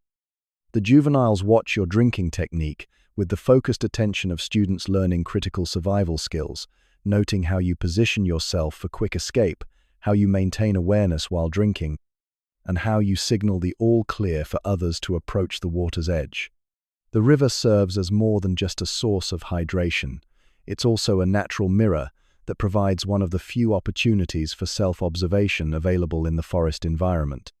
As you lean forward to drink, your reflection appears in the slow-moving current, creating a dark image that wavers gently with the water's movement. This visual feedback allows assessment of your own physical condition, checking for injuries or signs of illness that might require attention. The sight of your own reflection seems to trigger moments of what can only be described as contemplation, though the nature of gorilla self-awareness remains one of the great mysteries of animal cognition. You pause between drinks to study the image that looks back at you from the water's surface. perhaps processing information about your own appearance, or simply experiencing the kind of quiet introspection that seems to characterize intelligent creatures when they encounter their own images. The juveniles who eventually join you at the water's edge transform the serious business of hydration into opportunities for play and exploration. They splash enthusiastically in the shallows, their smaller size making them less vulnerable to most aquatic threats while allowing them to experiment with water's properties. Their play serves educational purposes, teaching them about buoyancy, current dynamics, and the limits of safe water interaction. The social dynamics of riverside gatherings provide opportunities for relaxed interaction that's difficult to achieve during the more structured activities of foraging and travel. Family members who might maintain respectful distances during feeding can cluster more closely during drinking, creating opportunities for gentle physical contact and quiet communication that strengthens group bonds. Your reflection in the water becomes a meditation point as clouds pass overhead, their shadows creating moving patterns across the liquid surface that blend your image with the sky above. This natural kaleidoscope creates visual poetry that seems to resonate with something deep in your consciousness, connecting you to the larger natural world in ways that transcend simple survival needs. The river's edge also serves as an information gathering point, where the tracks and scents of other forest inhabitants create a bulletin board of local wildlife activity. The muddy banks preserve footprints that tell stories about who has visited this location, when they came, and what their current health and stress levels might be. This intelligence gathering helps you make informed decisions about territorial movements and threat assessment. The cooling effect of riverside breezes provides thermal relief that makes water sources attractive for reasons beyond simple hydration. The evaporation from the river's surface creates microclimates that can be several degrees cooler than the surrounding forest, offering natural air conditioning that helps your massive body manage heat stress during the warmest parts of the day. The sounds of flowing water create acoustic masking that provides both security and vulnerability, while the constant murmur of current over rocks helps conceal your family's presence from distant observers. It also makes it more difficult to detect approaching threats through auditory cues. This trade-off requires heightened visual vigilance to compensate for reduced acoustic awareness. As your family completes the drinking ritual and prepares to leave the riverside, you take one final look at your reflection in the moving water. The image wavers and disappears as wind disturbs the surface, but the memory of that momentary self-recognition lingers as you guide your family back into the protective embrace of the forest canopy. The successful water access represents another small victory in the daily challenge of keeping your loved ones safe and healthy in a world where every routine activity carries potential dangers and rewards. Night chorus building the evening nest. As the golden light of afternoon begins its gradual fade toward the purple shadows of tropical evening, the ancient ritual of nest construction calls to you with the urgent voice of survival instinct. This daily architecture project isn't simply about comfort, it's about security, thermoregulation, and positioning your family for maximum safety during the vulnerable hours of darkness when leopards hunt and other dangers move through the forest with deadly stealth. The site selection process requires evaluation of multiple factors that could mean the difference between peaceful sleep and midnight terror. Your eyes scan potential nest trees with the methodical attention of an engineer assessing structural integrity, while your nose tests air currents for scent trails that might indicate predator presence or territorial conflicts. Height provides security from ground-based threats, but too much elevation increases exposure to wind and weather that could make sleep impossible. The forked branches you choose as the foundation for tonight's nest must meet precise criteria developed through years of nightly construction experience. The primary support branches must be strong enough to hold your massive frame without breaking, positioned at angles that allow stable weight distribution, and located at heights that provide security without excessive exposure. Secondary branches will form the weaving framework that transforms simple tree limbs into comfortable sleeping platforms. Your hands work with practiced efficiency as you begin the intricate process of bending and weaving fresh boughs into the circular platform that will cradle your body through the night. Each branch must be carefully positioned to support your weight, while maintaining the flexibility that allows the entire structure to move gently with wind rather than fighting it rigidly. The engineering principles involved would impress human architects who design buildings to withstand natural forces. The fresh green boughs you select for nest construction aren't chosen randomly. They represent specific species with properties that enhance sleeping comfort and safety. Some branches provide natural insect repellent qualities that help minimize parasite problems during sleep. Others offer aromatic compounds that might mask your scent from predators, while still others contribute structural properties that improve nest durability and comfort. Your family members begin their own nest construction projects in nearby trees, creating a scattered sleeping community that maximizes both mutual protection and individual safety. The spacing between nests reflects careful calculation of social proximity, needs balanced against tactical considerations, close enough for rapid communication and mutual defense, far enough apart to avoid creating concentrated targets for predators. The construction techniques you employ have been refined through millions of years of evolutionary pressure, with each generation adding improvements that enhance survival rates and sleeping comfort. The way you overlap branches to shed rain, position yourself to take advantage of thermal currents, and orient the nest opening for optimal escape routes all reflect accumulated wisdom about safe sleeping in dangerous environments. Wind resistance becomes a critical factor as you position branches to create structural integrity that can withstand the inevitable nighttime breezes that sweep through the forest canopy. Your nest must be sturdy enough to remain stable during gusts that could otherwise send you plummeting to the forest floor, but flexible enough to bend rather than break under extreme stress. The younger members of your family watch your construction process with the focused attention of students learning skills that will determine their future survival success. They note how you test branch strength, how you weave structural elements together, and how you position the finished nest for optimal safety and comfort. This education in practical engineering will serve them throughout their lives as independent adult gorillas. The acoustic environment of evening nest construction includes the rising chorus of nocturnal creatures beginning their nightly activities. Tree frogs add their voices to the growing symphony, while insects create rhythmic percussion that will provide the soundtrack for your night's rest. This natural lullaby helps mask the sounds of your family's presence while providing auditory information about forest conditions. Escape route planning forms an essential component of your nest construction strategy. Even while focusing on comfort and stability, you must ensure that rapid exit remains possible if circumstances require immediate departure. The branches you choose and the way you position your body must allow quick movement toward alternative routes through the canopy if ground-based escape becomes impossible. The thermal considerations that influence nest design reflect sophisticated understanding of heat transfer and microclimate management. Your massive body generates substantial heat during sleep, and proper nest construction helps regulate temperature by promoting air circulation while providing insulation against heat loss during cooler pre-dawn hours. The psychological comfort provided by a well-constructed nest extends far beyond simple physical support to encompass the emotional security that allows deep, restorative sleep.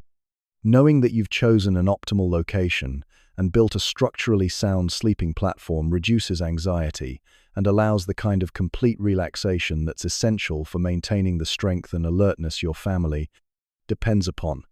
As darkness finally claims the forest and the nocturnal symphony reaches full volume, you settle into the nest you've created with the satisfaction of another successful day in the wild. The platform that seemed like simple bent branches just an hour ago now feels like a secure cradle that will protect you through the night's journey into the mysterious world of forest dreams. The cricket chorus that provides tonight's lullaby creates rhythmic patterns that seem designed to promote sleep and relaxation. This natural white noise helps mask potentially alarming sounds while providing the kind of repetitive acoustic backdrop that enhances the transition from wakefulness to the restorative rest that will prepare you for tomorrow's challenges. The distant rumble of thunder on the horizon suggests that tonight's sleep might be accompanied by the gentle percussion of rain on leaves overhead, adding another layer to the complex soundscape that will surround your dreams. But your nest construction has anticipated this possibility, with branch positioning that will shed water rather than collecting it, ensuring comfort even during tropical downpours. As consciousness gradually fades and sleep begins to claim your awareness, the successful completion of another daily survival cycle brings the deep satisfaction that comes from protecting those you love in an environment where every sunset might be your last. Tomorrow will bring new challenges, but tonight's careful preparation has earned the right to peaceful rest in the embrace of the forest that has been home to your kind for countless generations. Moonlit vigil guarding against poachers. The silver light of the full moon transforms the familiar forest into an alien landscape of shadows and whispered threats, where every rustle of leaves might herald the approach of the two-legged predators who represent the greatest danger your family will ever face. Unlike leopards, whose motivations you understand and whose behaviors follow predictable patterns, humans bring chaos and technology that can destroy your world in ways that millions of years of evolution never prepared you to handle. The historical memory embedded in your genetic code carries the trauma of countless encounters between your species and the humans who have systematically reduced gorilla populations throughout Africa. The wire snares that have claimed family members, the gunshots that have shattered forest peace, and the gradual encroachment of human settlements into traditional gorilla territory have created an evolutionary pressure unlike any your ancestors faced during their millions of years of forest survival. Your patrol tonight carries special urgency because recent signs have indicated human activity in areas that have remained undisturbed for years. The metallic scent that doesn't belong in the organic complexity of forest chemistry, the unnatural straight lines of cut vegetation, and the lingering odor of petroleum products all point to human presence in your territory. These alien signatures trigger alarm responses that send adrenaline coursing through your massive frame. The wire snares that poachers set throughout the forest represent perhaps the most insidious threat your family faces. These simple but deadly devices can remain hidden for weeks, waiting patiently for any large animal unlucky enough to step into their killing embrace. The wire tightens automatically when triggered, creating injuries that range from deep cuts to complete limb amputation, depending on the victim's size and the struggle that follows entrapment. Your knowledge of snare detection has been acquired through tragic experience and careful observation of areas where human poaching activity has occurred in the past. The subtle signs that indicate snare placement, disturbed vegetation patterns, unusual arrangements of branches, and the almost invisible glint of wire in moonlight represent survival information that you must constantly update and share with your family through careful demonstration. The silent patrol you conduct tonight requires movement patterns completely different from your normal forest navigation. Instead of the confident, straightforward travel that characterizes daytime movement, you move with exaggerated caution, testing each step before committing your full weight, examining every shadow for the telltale signs of human technology that could maim or kill family members. Your ability to detect the metallic scent of steel wire represents one of your most valuable anti-poaching skills. Human manufacturing leaves chemical signatures that persist long after installation, creating olfactory warnings that can save lives if detected early enough. Your nose, capable of distinguishing thousands of different scent molecules, can identify the alien chemistry of human-made materials against the organic backdrop of natural forest odors. The dismantling of discovered snares requires both physical strength and tactical intelligence. Simply destroying the traps isn't enough. You must understand their placement patterns to predict where others might be hidden. And your destruction methods must ensure that the devices can't be quickly repaired or replaced. Your powerful hands can snap steel wire that would be impossible for humans to break, but the process must be conducted carefully to avoid injury from sharp edges or spring-loaded mechanisms. The emotional impact of discovering snares extends far beyond simple fear to encompass a kind of grief for the loss of innocence that human encroachment represents. The forest that once provided complete security for your family has been transformed into a landscape of hidden dangers where every step requires vigilance and every familiar path might conceal deadly surprises. Your family's response to your anti-poaching patrol demonstrates their complete trust in your ability to navigate these human-created dangers. They follow your lead without question, mimicking your cautious movement patterns and maintaining the heightened alertness that has become necessary for survival in a world where humans pose greater threats than any natural predator.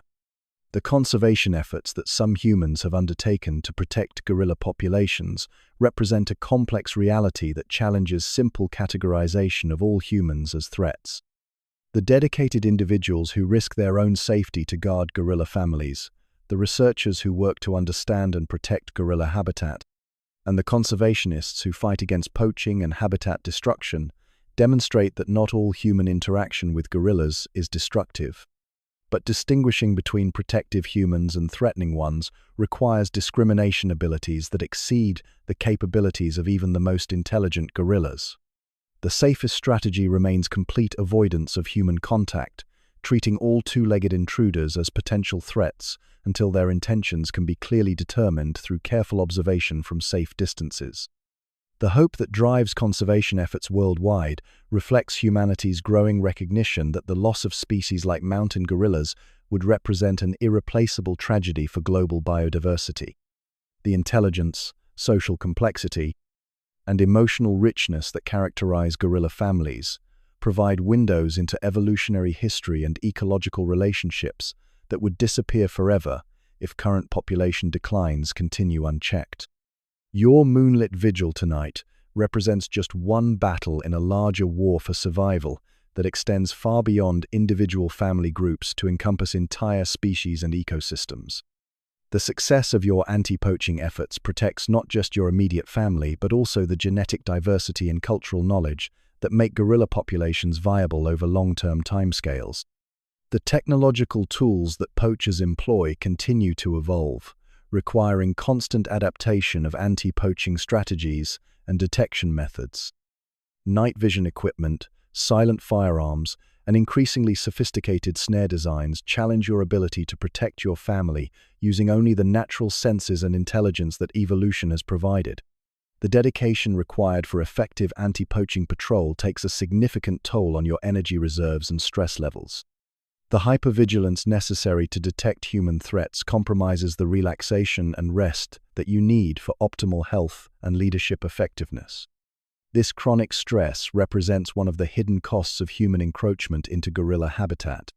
As dawn approaches and you complete another successful night of anti-poaching patrol, the relief of having kept your family safe through another period of vulnerability provides temporary satisfaction.